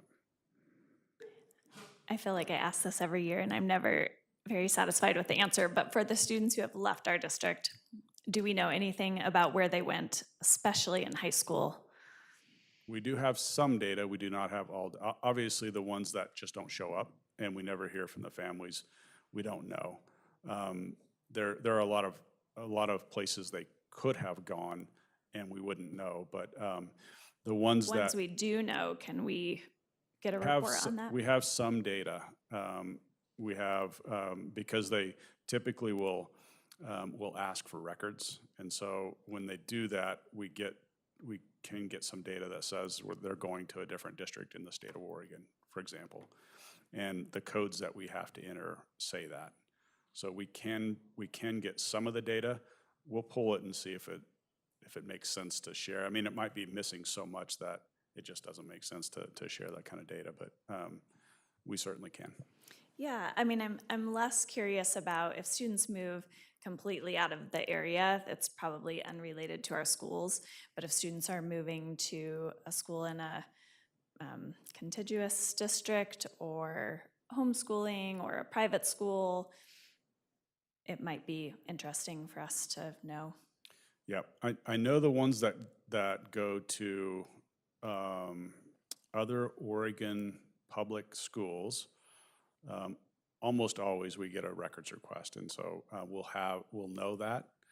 The ones that go to homeschool, they're supposed to register with the ESD, so we could see at least the numbers registered through the ESD. The ones that go to private, I don't know that we receive records requests. I'm looking to I don't think we get records requests for the private. So it's if they share that with us, then we would have the data. If not, then obviously we wouldn't. So it's going to be hit and miss, but we're happy to pull it. Yeah, and I think that parallel to that, a different reason for that concern is that it does affect our 4- and 5-year graduation rates if we don't capture that data. And so continuing the work that I know has started, but I think really needs to happen to make sure that we do capture that data so that we have accurate rates for our kids as well. Hey, Brad, I got a silly question. I know we have the 10-day, if they don't show up to school, does 10-day that come drop into rule, account yeah. at all? I know we haven't hit 10 days yet, but does that come into account at all with this? Not yet. It does. So once that essentially comes into play, once they show up, then the 10-day rule comes into play. But at the start of the year, we have to essentially drop, even if they show up on day 5, we have to essentially drop them for the first 5 days, and then they're back in for for funding purposes on day 5. The 10-day starts essentially once they're in our schools. Then if there's ever a 10 consecutive absence, we have to drop them or unenroll them. We put them back in once they're back in our schools, but that's when that rule applies. Brad, do you look at the ESD numbers for trends on homeschooling to see if there have been, a significant increase in kindergarten or any sort of grade level enrolling at that level to help inform us? I don't know that I've ever looked at the grade level. I looked at the overall numbers, and we looked at, especially through the pandemic, we saw a large increase in homeschool through the pandemic. We haven't looked at the grade level to my knowledge, and I believe they have that data, so I can ask them if they can provide that to us. Have you looked at the enrollment data for this year to compare it to enrollment during the pandemic? It takes them some time to kind of get their numbers, where they feel good about them, a few weeks at least into the school year. So we usually pull it, I think, in October, or ask for it in October. And then we do some comparisons that way. But again, we've only ever compared kind of the overall number, over a number of years, trying to get an idea of what's going on. I'll ask them if they have it by grade, and if they can provide it to us by grade. I wanted to ask the student voice, council, do you understand why we're asking about all these numbers, about why we care where numbers are with kindergartners, high schoolers, and all that stuff? Do you guys have a little bit of understanding why we're asking that question? Okay, just want to make sure. I have a couple of questions. First, with regard to others above J-Bar J, what might that include? We have a number of programs in the district that are not, where their kids are not enrolled in their schools. They're usually students on an IEP, might be our transition program. So it's those types of, and the numbers are pretty small, and so we kind of group those together as one category there. So they're not enrolled in school? They're not in a brick and mortar school, they're in a separate program. So like a separate behavioral program or? Could be that, yep. So temporary for the entire academic year? Depends on the program. Okay. I think that we typically like to try to get them back into their school, their brick and mortar school, when we can. Is there any possibility of getting a breakdown for that 81? Sure, yeah. 82? Absolutely. And then I was also wondering about Ben Lapine Online. Did I miss that? Is that a separate breakdown for grade levels? So those schools they're enrolled in their attendance area school.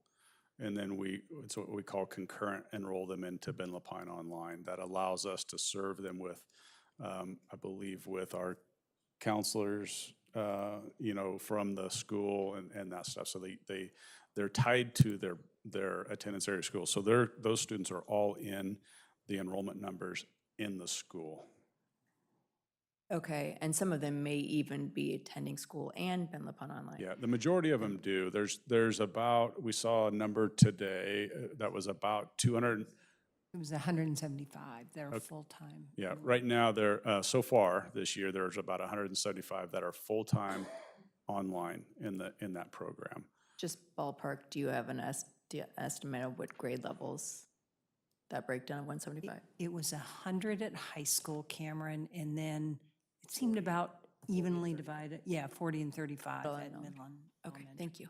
Yeah.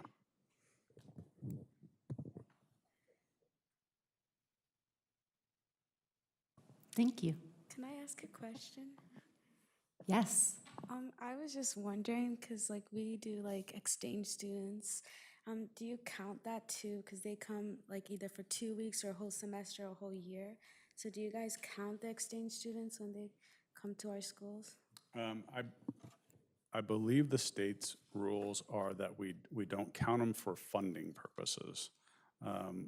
Especially the ones that are 2 weeks. The ones that are full year, I don't believe we can count those either for funding purposes. So they would probably, they're considered enrolled and they get the credit, but we just don't get the funding for it. Thank you. Yeah. Great question.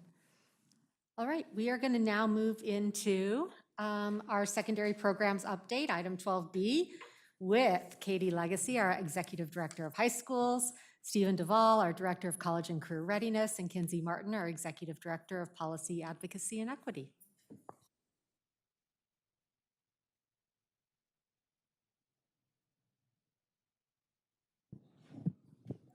All right, good evening, everyone. Can you guys hear me okay? Can we put the slides up? Is that, okay. So Essie, Stevie, I want to welcome you guys. Glad you're here. Thank you so much. That was a good question. For foreign exchange students, we actually give them an honorary diploma too. So we recognize them at graduation, which is pretty cool.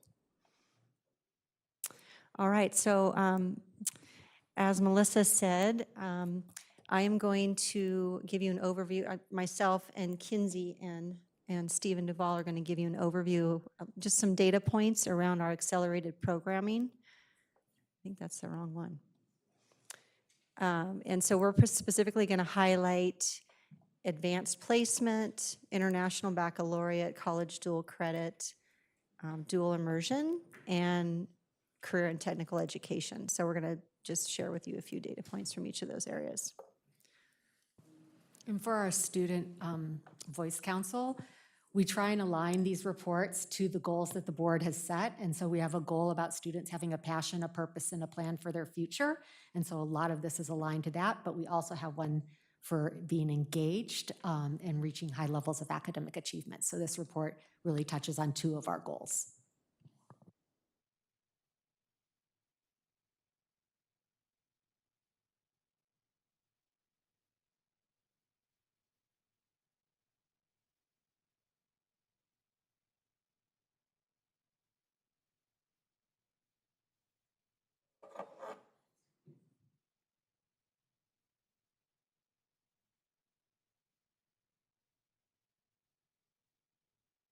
Am I supposed to direct it at a student? There we go, technology. I know. I'm doing this, I'm juggling up here. All right, so a little bit of an overview. I'm going to highlight the advanced placement, college dual credit, and international baccalaureate coursework that we offer. Right now, we have about 165 total course offerings across our 7 high schools. All of our high schools offer at least 1 AP class and 1 college dual credit, and actually all of them offer, most of them offer more than that. Bend High, as you know, is our international baccalaureate. They host our international baccalaureate program. So as you can see there, 94 AP courses, and that's 33 specific. Am I too close now? We got you. Okay. Thank you, Scott, for taking care of me. So 33 unique different courses we offer across the district, 30 IB courses, and then 41 dual credit courses. And our biggest partnership is with COCC, but we do have partnerships with 8 other colleges across the state of Oregon. So these are all of our advanced placement courses we offer across the district. Just give you a minute to look at that. Some of these we actually rotate. So at Realms High School, for example, we have 6 AP courses that we offer at the school, and we rotate usually 3 and 3 every year because we have a smaller student population there. These are all of our college dual credit courses, and essentially these are courses where that are taught by high school teachers at our high school, so they're on our high school campuses, and teachers have to apply to be eligible to teach college level coursework, and that can look different depending on the institution. For example, at COCC, generally, not in all of the departments, but generally they have to have a master's degree in their content area to be eligible to teach a college level course. In some of our other colleges, they have to go through some sort of a alternate eligibility program, and they may not need a master's in their content area, but these are all the different areas. And you'll notice there's a lot of CTE courses there that where students can earn college dual credit.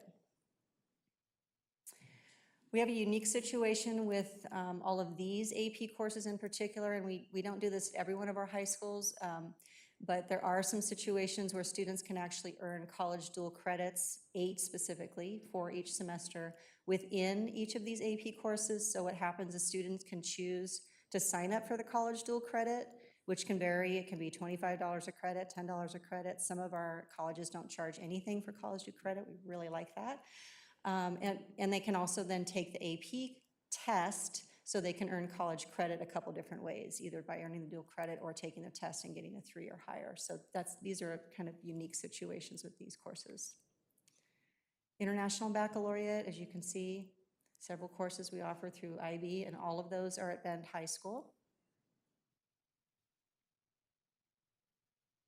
So I wanted to share with you a little bit of data regarding the percentage of students who are earning half a credit at any of our high schools in either advanced placement, international baccalaureate, or college dual credit combined. So this is combined data.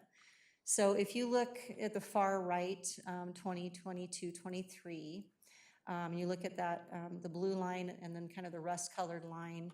So if you notice at the very top there on the right, it says white. So basically that long line there is the blue line. It says 80.6. I don't know if you can see that.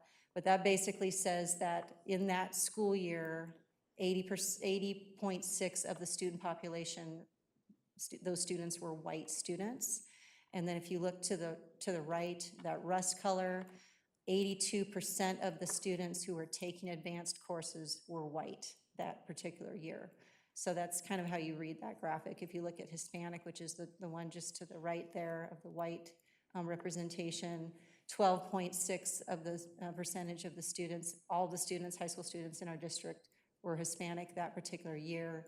And out of all the students who took either AP, IB, or College to Credit, they represented 11.4 of those students were represented as Hispanic. Hopefully that helps you. That one's kind of. And then this is a similar type of representation, but for special ed populations. So again, if you look at the far right, for example, in 21, 22, we don't have data from last year at this point, but you'll notice about 11% of our student population is identified as special education. And if you look just to the right there, that rust color, that means that out of all the students who took either a 0.5 credit in AP, IB, or College Dual Credit, that was represented by 3% of our special ed population. And then this next one is ELL, same thing. 7% of our population last year was ELL, and so they actually are overrepresented in either AP, IB, or College Dual Credit, 0.5. Yeah, I know, yay, celebrate. It's good news. And then this last slide just shows you the gender breakdown. So again, if you look at last year, 22-23, you've got the blue and the rust line, and those were represented by the total population of what total population of all of our high school students were male, and it's about 51%. And then 48% or so of the students taking either AP, the 0.5 AP dual credit, or IB were male. So if you look to the next graph, the green and the yellow, what school does that represent? U of L. Females are actually overrepresented, so because that yellow line's a little bit higher than the green line. So green line represents the total student population of female for that year. So college partnerships, I mentioned that Central Oregon Community College is by far our biggest partner. But we do establish partnerships and articulation agreements with 7 other colleges. And that can happen for a variety of reasons. Usually it's because the program that we're looking to articulate is not offered at COCC. Sometimes we have situations where maybe they don't have, the COCC doesn't have the capacity to mentor teachers, because one of our requirements is that we want a mentorship for our high school teachers. And they're basically partnered with a college instructor then who works with them. And they articulate their course exactly with that college professor. Katie, really quick question on this one. Do we provide any financial help to students to pay to get the college credit if they can't pay for it?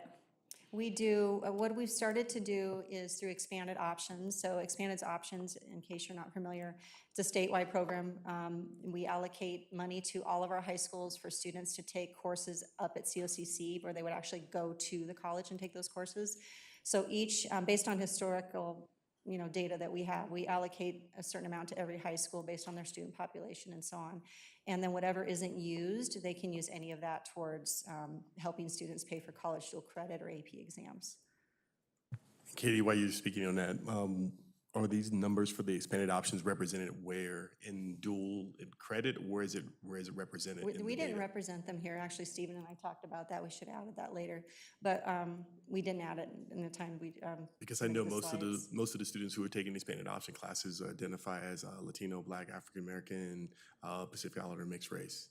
So that's the thing I'm asking those numbers, because the other question I was going to ask, and eventually we're going to get to, is how many students of color in our general ed classes, and how many of them are encouraged or incentivized to be able to go to the AB classes? Because I think if we looked, I bet you there's more students of color in those general ed classes than there are in those AB classes. What are we doing to get them to get to that level, or get over there to make sure they can represent in that way as well?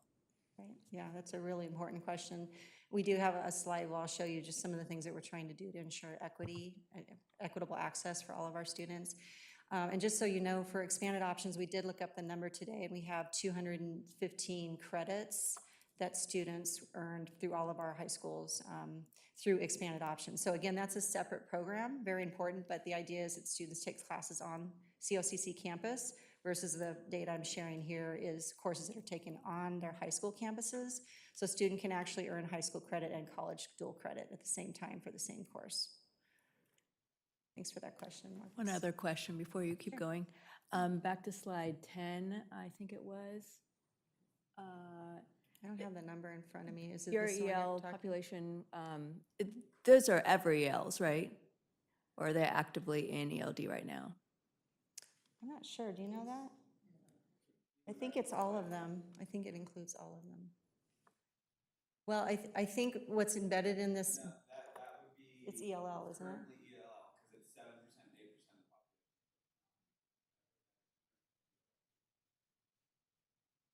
But keep in mind that that includes our dual immersion. So we do offer AP Spanish Lit for dual immersion. So, and some of those students may be ELL as well. Okay, thank you. Okay, so this is a representative graph from our biggest partner, COCC. So you can see overall enrollment there. 22, 23 last year was over 1,000. The number of students participating was 519. Courses offered was 27. And then the number of credits. So that number went down a little bit. We're trying to get it back up again. So a little bit of data for you around our IB program at Bend High School. So we had 38 students who declared that they were going to pursue an IB diploma.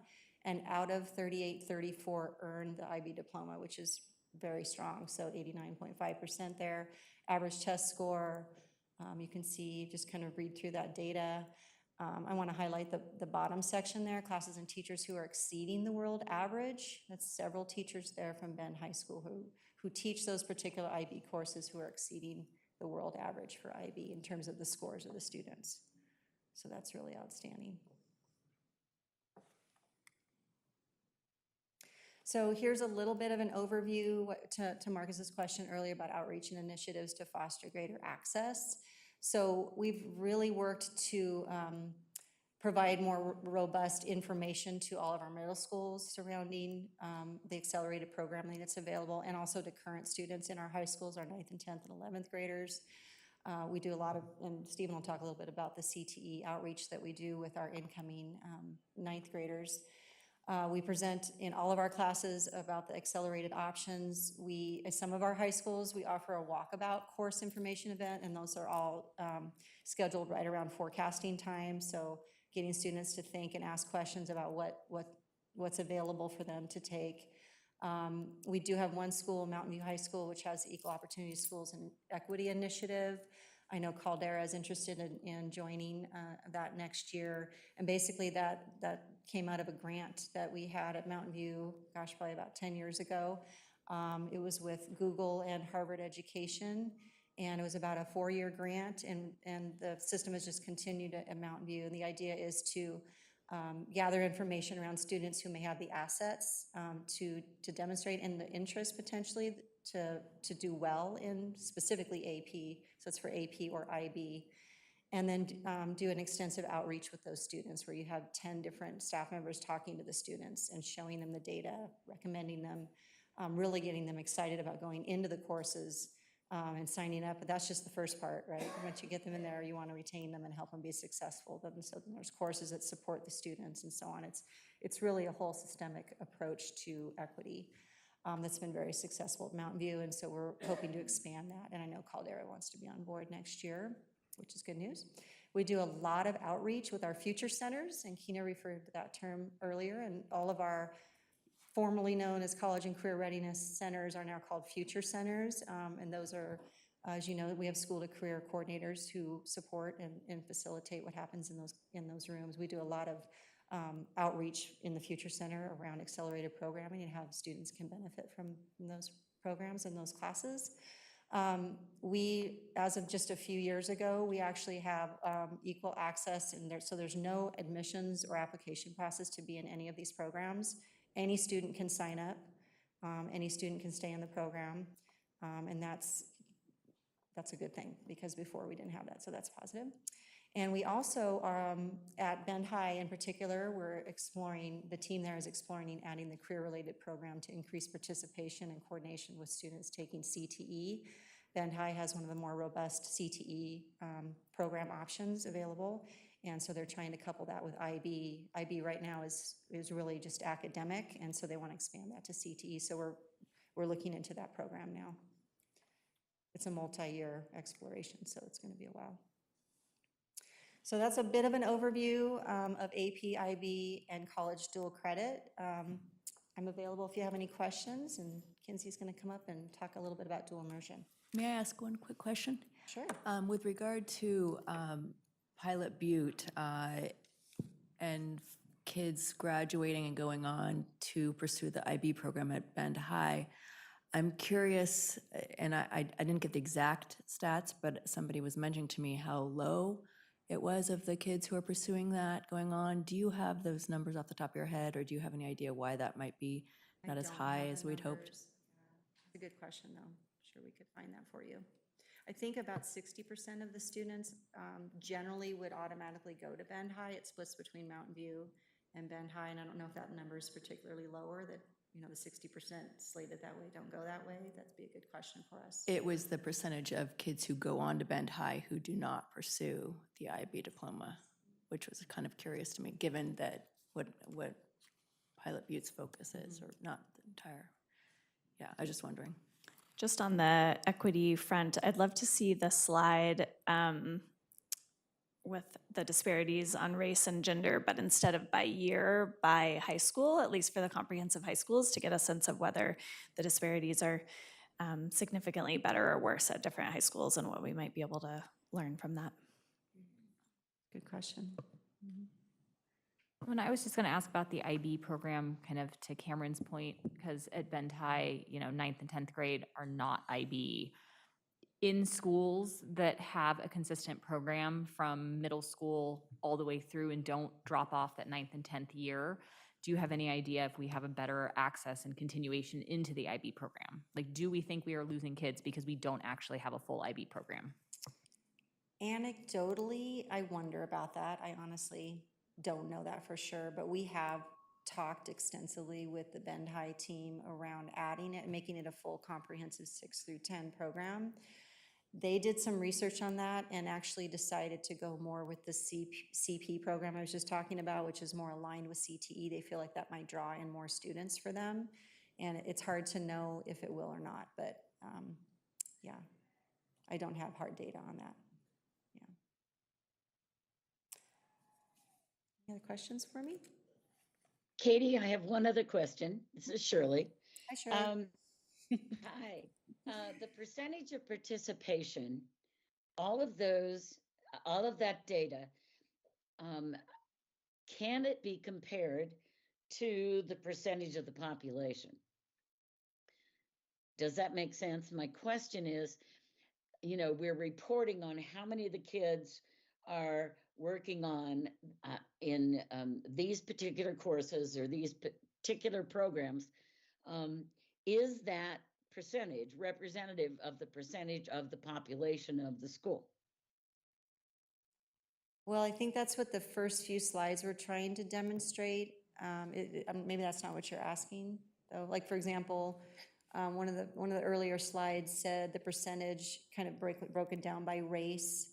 You know, 80.6 of the total student population in high school was white, and then out of that, what percentage of all of the students who took, you know, 0.5 credit in AP, IB, and college dual credit were white, and it was a little bit higher. Is that what you're referring to, or is there? Yes, that is. Okay, so Okay. it is, the percentages are compared to the percentage of the population. That's great. Yes. One other question. In AP, what is the passing score for AP for college credit? Is it 3, 4? Well, it depends on the school. It used to be most schools would give college credit for a 3, but that's changing a little bit. Not as many are accepting 3s. They tend to expect 4s or 5s now. So it's getting to be a little bit more challenging. Okay, so that AP credit issue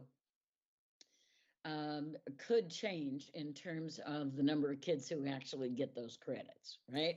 It could, yes. And actually what we found when I was at Mountain View, That's why we offered, when I was there, and still do actually, I think it's 22 AP courses, like Summit. But there was a lot more focus on the part of parents and students and staff for students to work on getting the college dual credit, because they actually had we got better results in terms of colleges accepting that credit than we did with the AP score. So we Super. actually kept leaning towards the college dual credit. And it's actually That's less super. expensive. Yeah, yeah, and it makes a whole lot more sense because, we've got kids that perform exceptionally in our schools, and they should be compared to whatever the national statistics are. But to be able to get, even though you don't get that full credit, if you can get the dual credit, that's really great. So thank you. Right. Yeah, and there are other benefits as well. Students can get priority registration. They might enter college as a sophomore or a junior, depending on how many credits they get. And so students can then pursue double majors or even finish their 4-year degree in 3 years. So there's a lot of monetary benefits as well. And also the readiness piece is huge for kids to be ready for college. Yeah, Katie, I think, Great, thank oh, sorry, Shirley. I think that why piece is really important, and maybe as we continue through this, I know it's going to come up, some of the stats are going to come up in Stephen's piece, but the cost, the preparation for college, et cetera. I know the research around CTE and around dual enrollment and what that means for students in terms of high school graduation, likelihood to attend college, likelihood to go all the way through college. And so any data, I don't know the data on AP and IB, but just being able, that why piece I think is really critical in here, especially when I'm looking at dual enrollment. There's pretty clear research around why that matters for kids and how it sets them up for high school graduation and beyond. And I feel like that's just something that we're really working on and need to work on as a state and within Ben Lapine schools. And so I'd just love to hear those pieces as well. And I know we're going to hear it on CTE, but maybe next time it comes through for the other programs.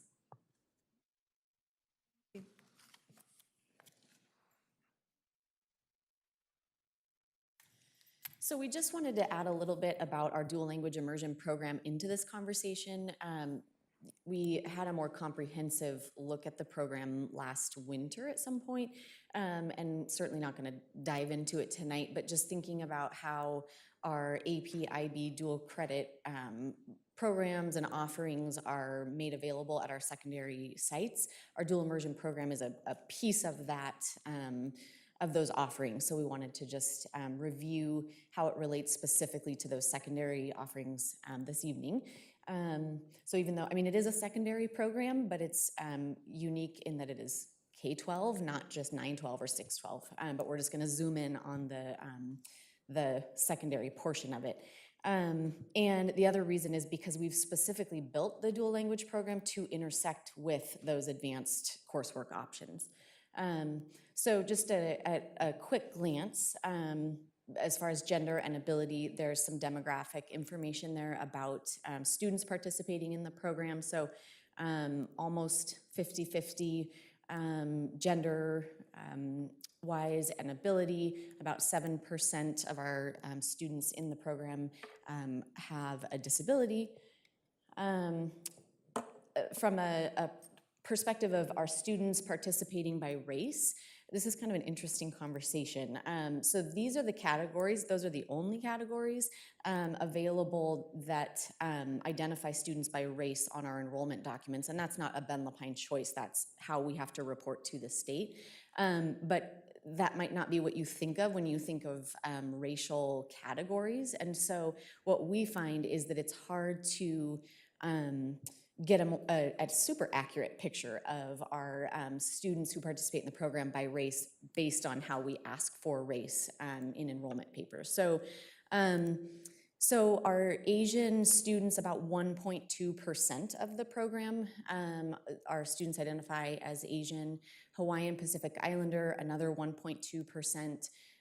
Black African American, another 1.2%. So kind of small equal numbers of students in those categories.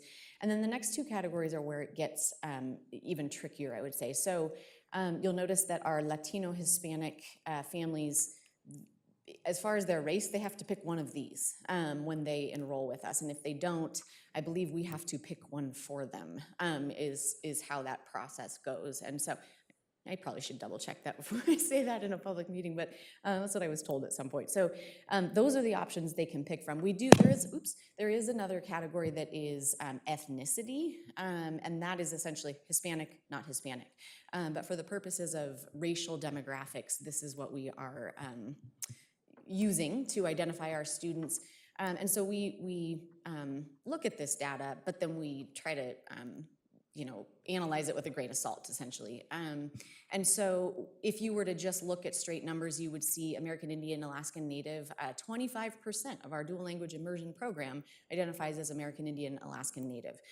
What we know to be true is most of those are our Latino families who have found that's the best way that they can identify within these options. And many of them have told us, I don't know, I picked this one because it fits the least worst, maybe. And then white, our data says 70% of our students are white.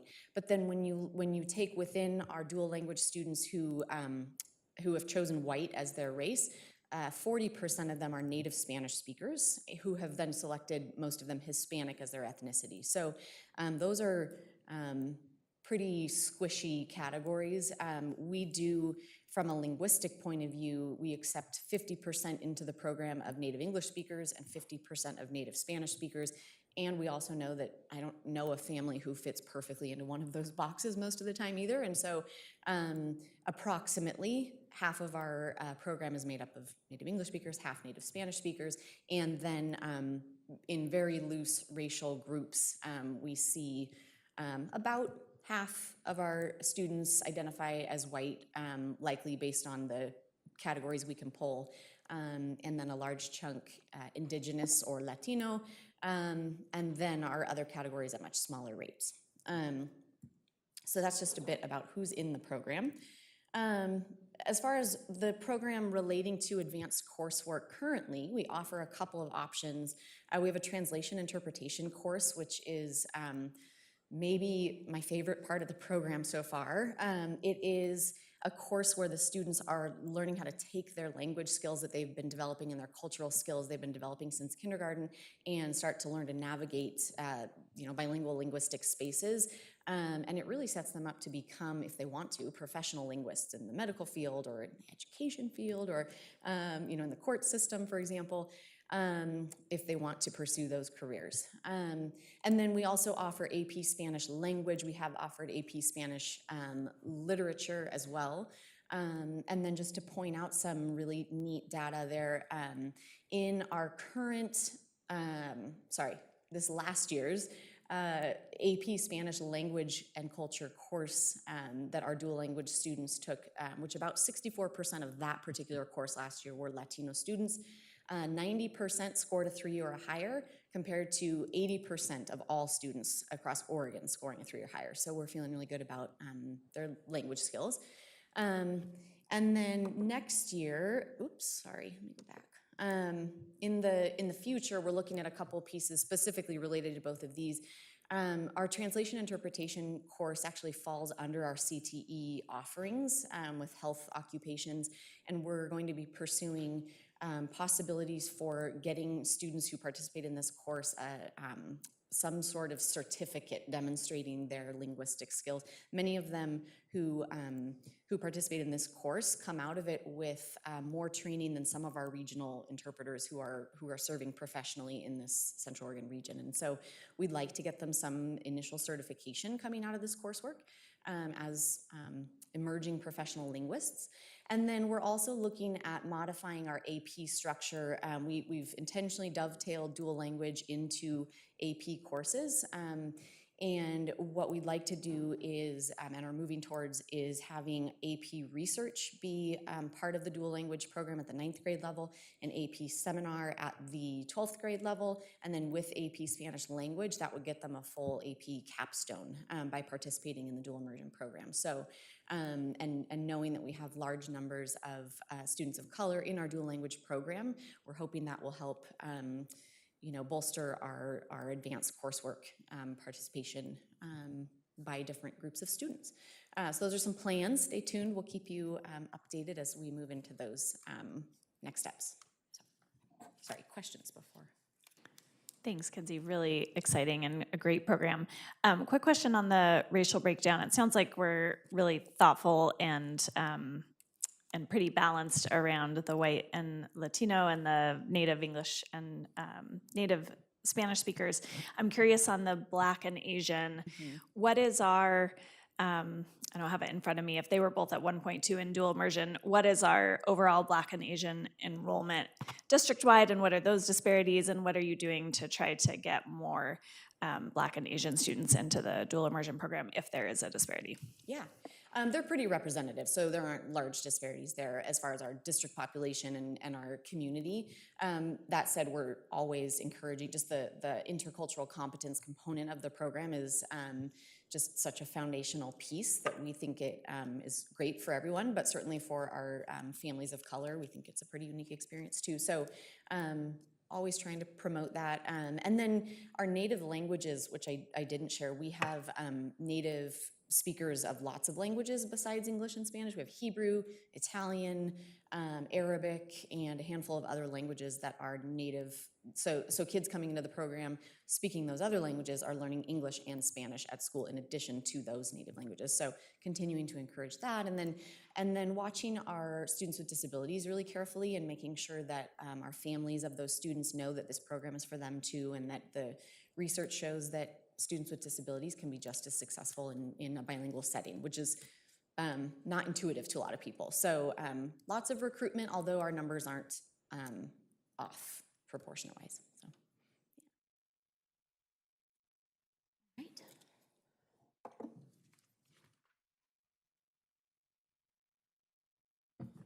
All right, I get to talk CTE.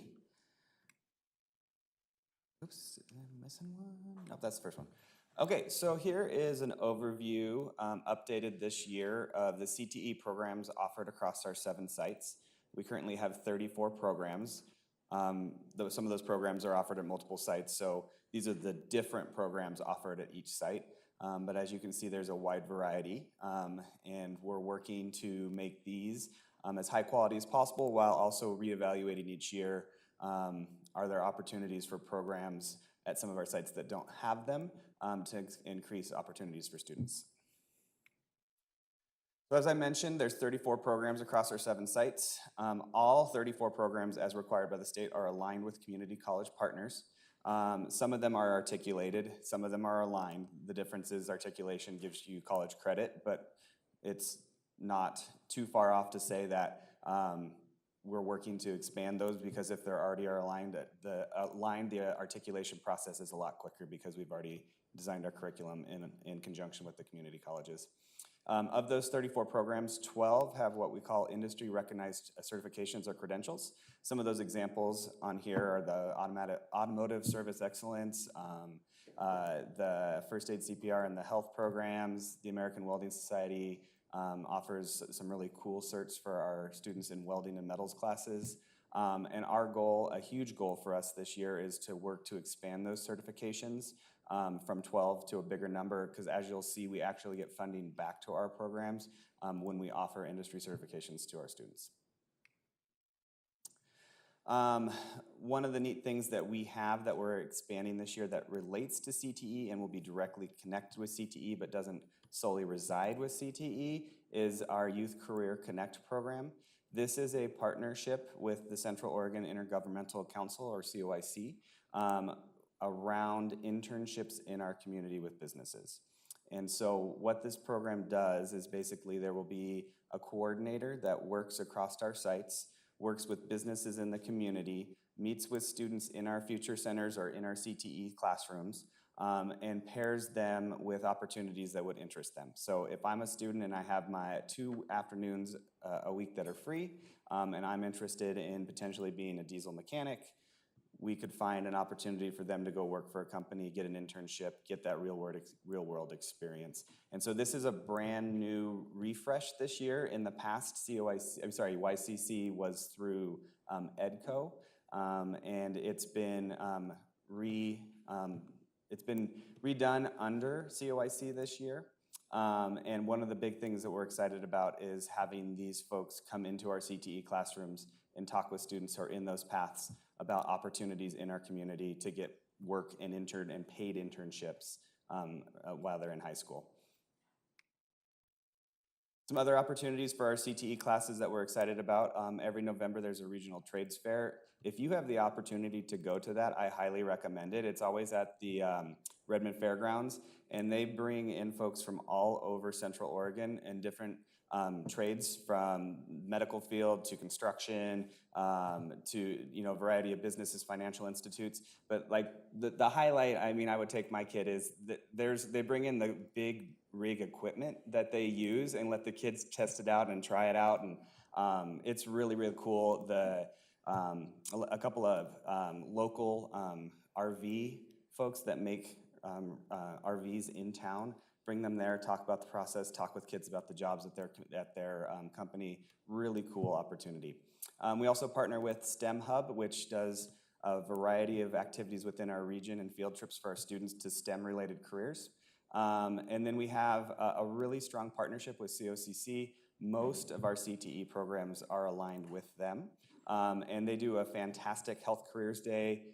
They have some manufacturing tech support. And then they also have a brand new position up there who's a career-connected learning systems navigator, who I work closely with to talk about opportunities for students.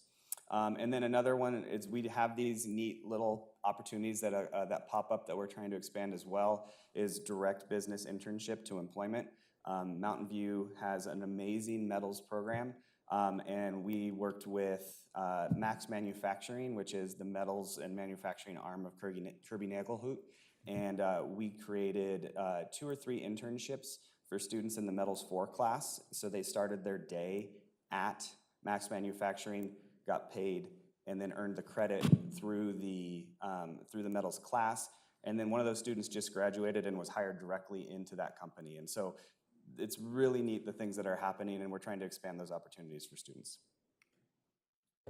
Another thing that we're doing for CTE, which I'm really excited about, is this last year we did a district-wide CTE fly-up day for all our 8th graders, all 1,300 students.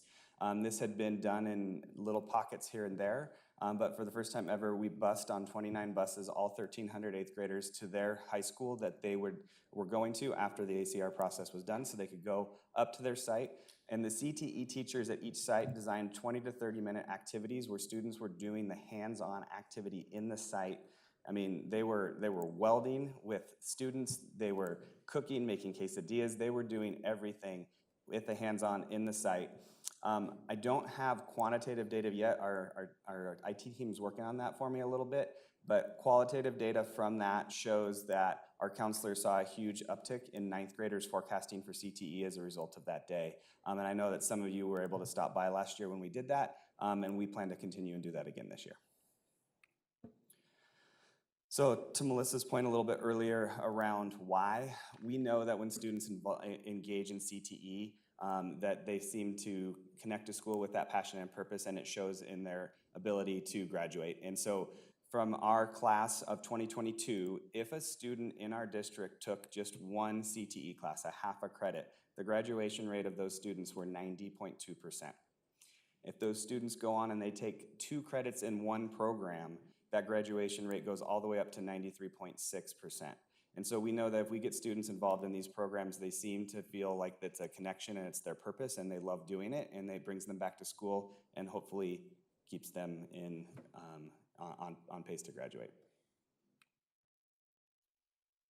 Another thing that we have with CTE programs is pathway funding. So Our CTE programs get money back directly from the state for student participation. And so the state has kind of an algorithm they use that gives points for participation.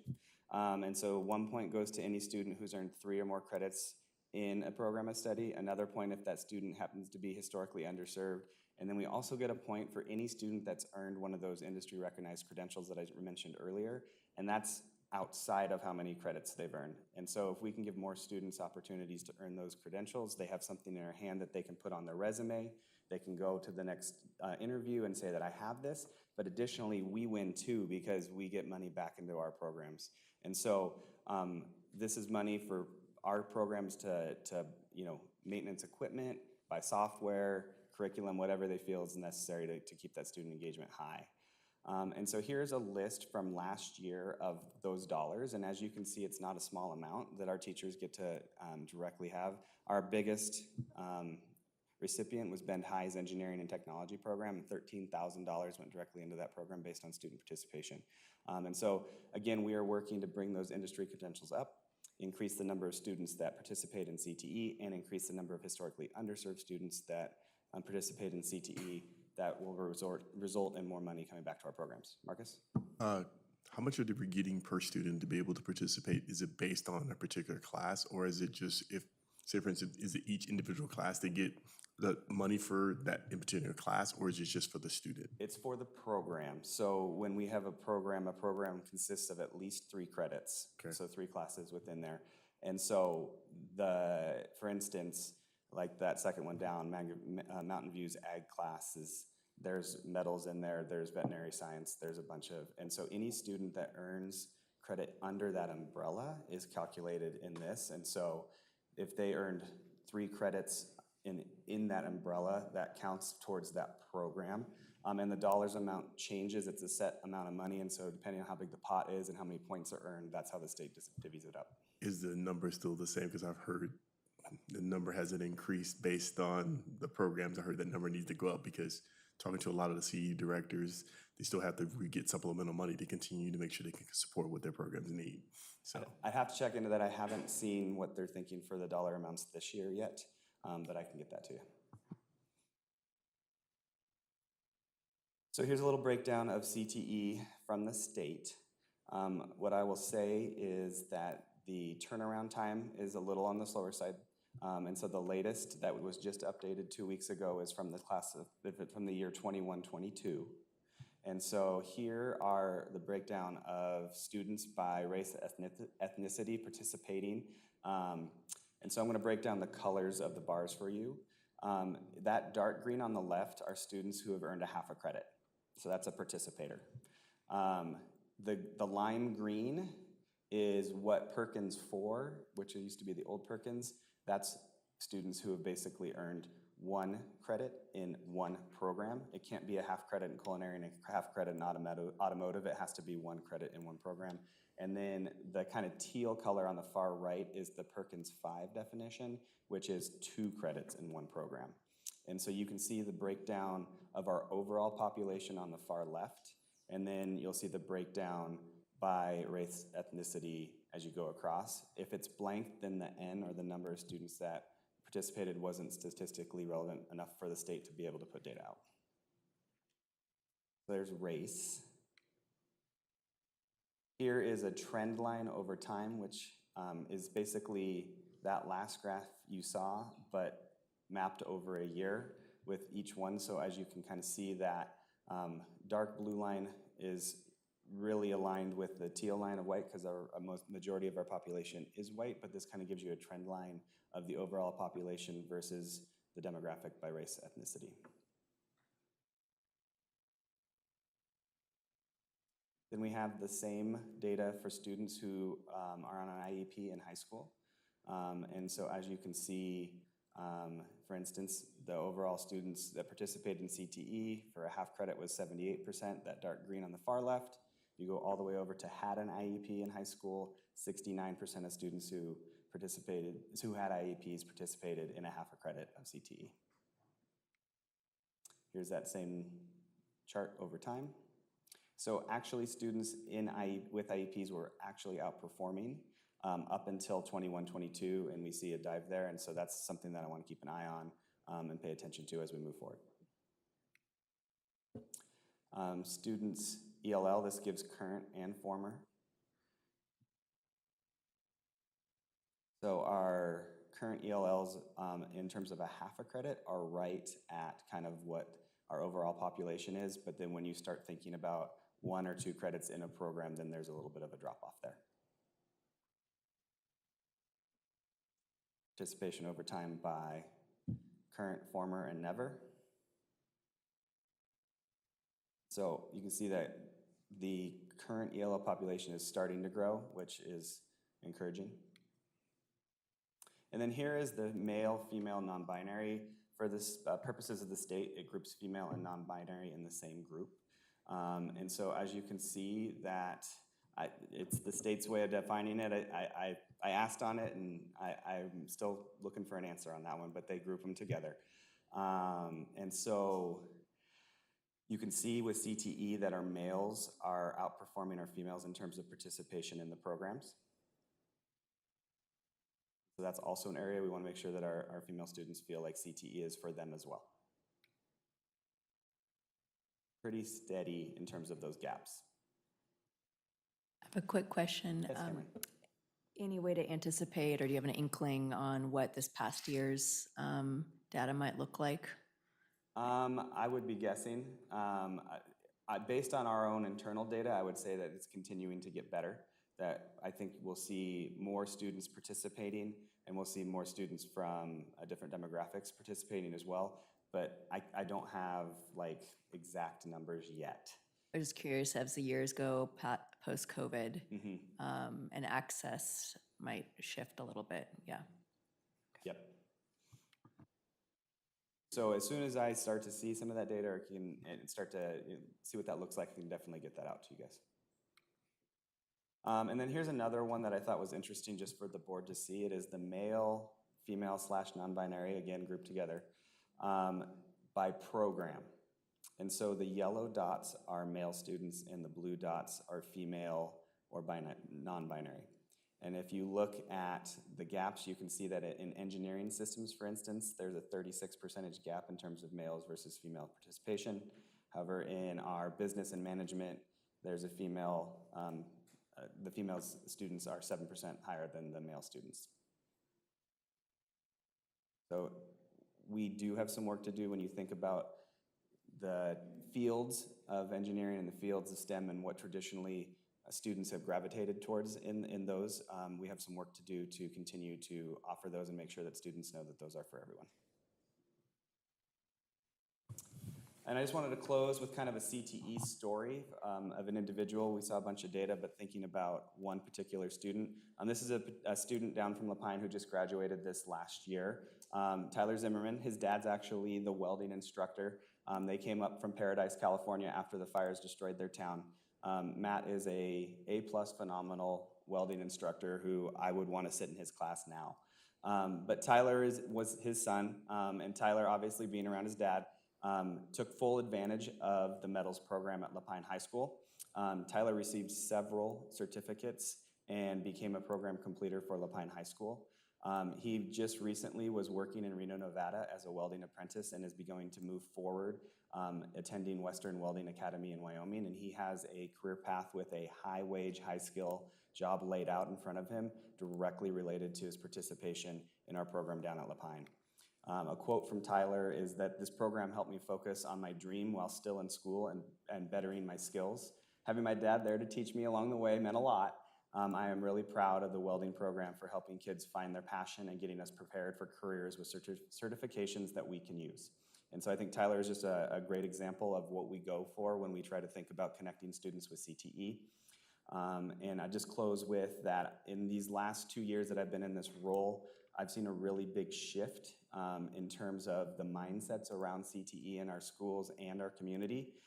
It's been nice to see it shift away from something as this is a program for other students, or if you're not on a college track or it's vocational only, to being that this is really neat opportunities for all students and we have pathways for all students. And so the community's learning that, our schools are advertising that, and our students are starting to see that. And so I'm really proud of the CTE programs we have in our schools. Our staff are doing a great job. I'll take questions. One quick question, in terms of the other opportunities with the business management piece, are we considering adding entrepreneurship into that, especially working with the COC since they're one of our main partners, working with them to be able to work with their small business development program for that and those students? Because I know that's a great opportunity for them to be able to get even more insight on how to be able to do that as well. And the reason I was asking the questions earlier is this, and you alluded to it, is that we need to do a better job in terms of incentivizing people to get into various pieces.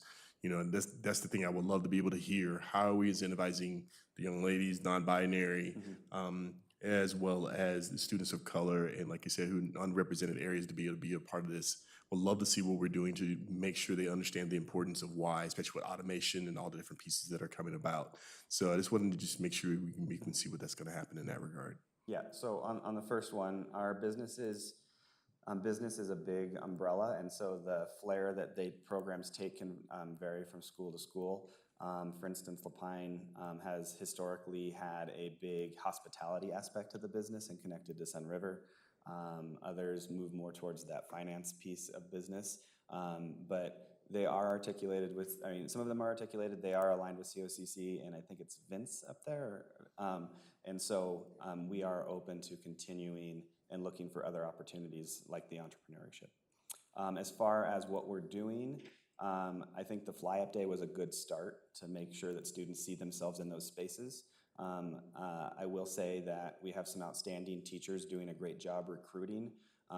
Kathy Quick at Summit, I'd like to shout out to her as the computer science teacher there, making it well aware that girls can do computer science, and that's an area of excellence in our schools. And so we're working to have recruitment videos at those sites. Our counselors are encouraging students to participate, and then we're exposing students to those classes as much as we can, and then we'll continue to look to do more. Thank you so much for this. I find this really helpful and also really exciting. I do want to have, however, I have to point out that I find those 3 slides quite problematic with the labeling.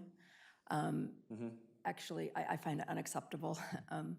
And I don't know what the solution is, or is either we can unpack this more carefully, or we could, if we really need to, male and not identify as female or something. But I just feel even just seeing those 3 slides is completely contrary to what the vision of this district is embracing. So nothing to you personally, Nope, I'm just you'll have no disagreement. a little with me on flag there. that. This is the state reporting dashboard, and I can absolutely, and I already have passed that feedback on to them, and I can do it again after tonight's meeting. That just a reiteration that we'd like to see that label broken out. I think their thinking is that those are both underrepresented historically in CTE, but that's not an excuse to have them be lumped together. And this is for our district in particular. Yes, they'd have this for every district across the state and the state as a whole. They label it this way. But so our district could actually delineate, right? Because we have the data. We don't.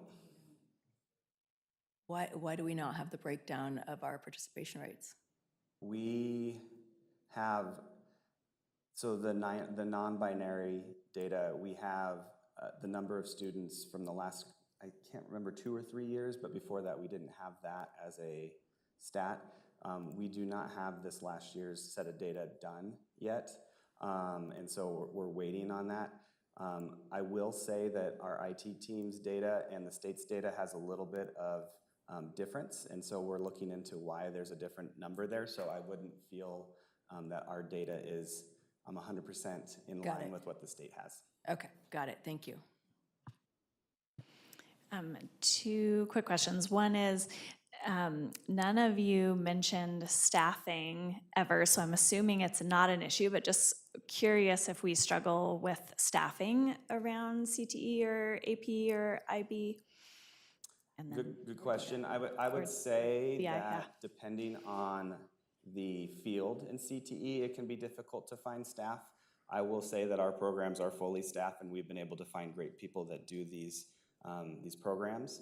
But a construction program, for instance, can be difficult if you think about the salary of an instructor versus what they can make in the industry. It can prove as a challenge. However, the state has done some good work around how to get a license as a CTE teacher with industry experience that has opened that door for some folks to be in our schools. And so I would say that depending on the program, we have had some challenges, but some for the other programs, not so much.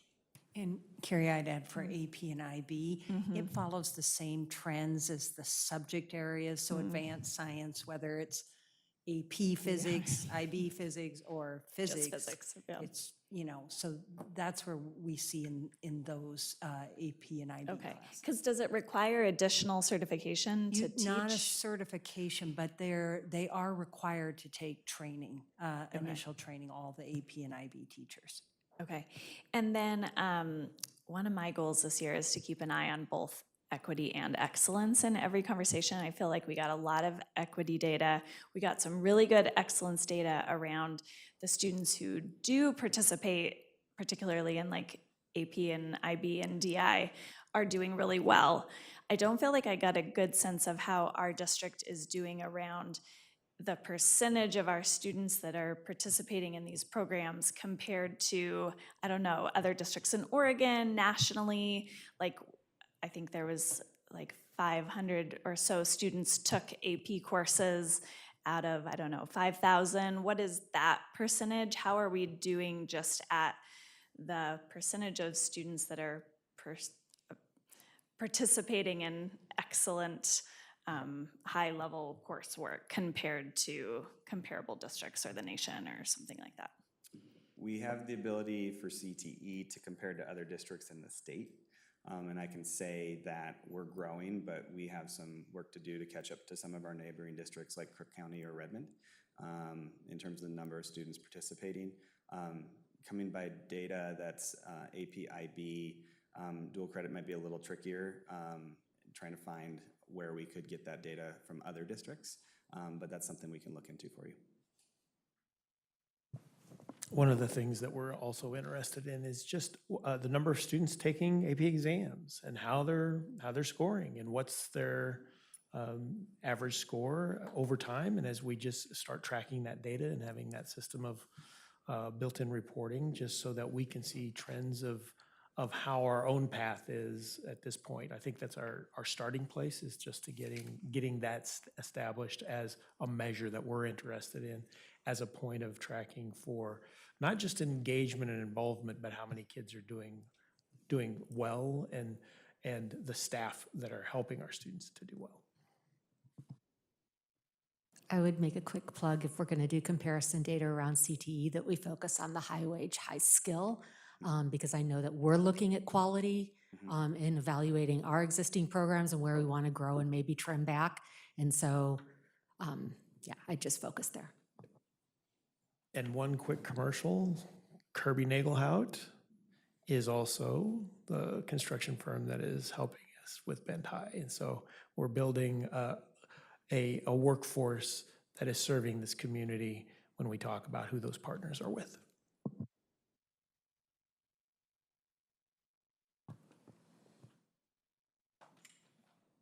I want to say thank you to everyone. I hope I didn't come on too strong, Katie, with the why question. I just feel that this is such important work that you guys are doing, and want to thank you, Katie and Kinsey and Stephen, because this is pushing, and we're pushing the envelope, and we're really working towards that passion, purpose, and plan. And I'm so excited about the work that all of you are doing to get our kids excited and engaged in our schools. And ultimately better preparing them for choice-filled futures. So thank you all.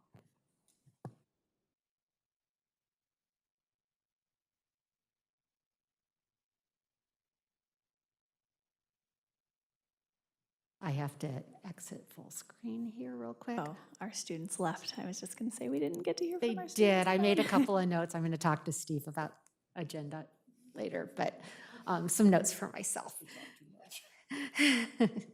We will now open the floor for board comment. We will start with Director Olson, and then we'll go Director Fisher on down. It's voluntary, not mandatory.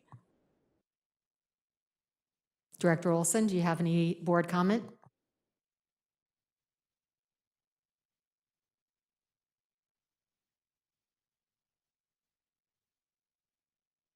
Not hearing from Director Olson, we'll go to Director Fisher. I just want to mention briefly that I went to my first Oregon School Board Association annual summer conference, and it was a great learning experience, and had lunch with school board members from Central Oregon districts, Crook County, Jeff, ESDs, et cetera, and then met folks from all over the state, heard lots of different concerns and issues, and it was really fascinating. And I'm very much looking forward to November, the next conference. Just a quick note of thanks to everyone in our system from the perspective of a parent and a community member. My experience of the first day of school was exceptional, and I know that so much planning and dreaming and hard work and visioning and collaboration and so much goes into that we get to just, go to drop off and feel great about it. And so many people dream and put their heart into that, so thank you. And then just from a board meeting accountability perspective, Steve, I feel like the questions we ask in board meetings are really important because we are doing our job as community elected folks to hold the system accountable. And I would say we don't always have a great track record of actually getting the follow-up that we ask for. And around data, sometimes we'll ask for data to be added to a presentation, and then we don't get that presentation for another year. And so it's easy to miss it again. And so just thinking about how you and your team can try to really make sure that the questions we ask, that we get answers, and that when we request that data is added to presentations, that it's noted somewhere so that a year from now we get the different data. And I know you all have so much to do, and I hate to ask for more, and we're not, our role isn't meaningful if we ask questions and then they aren't actually addressed or answered. So thank you in advance.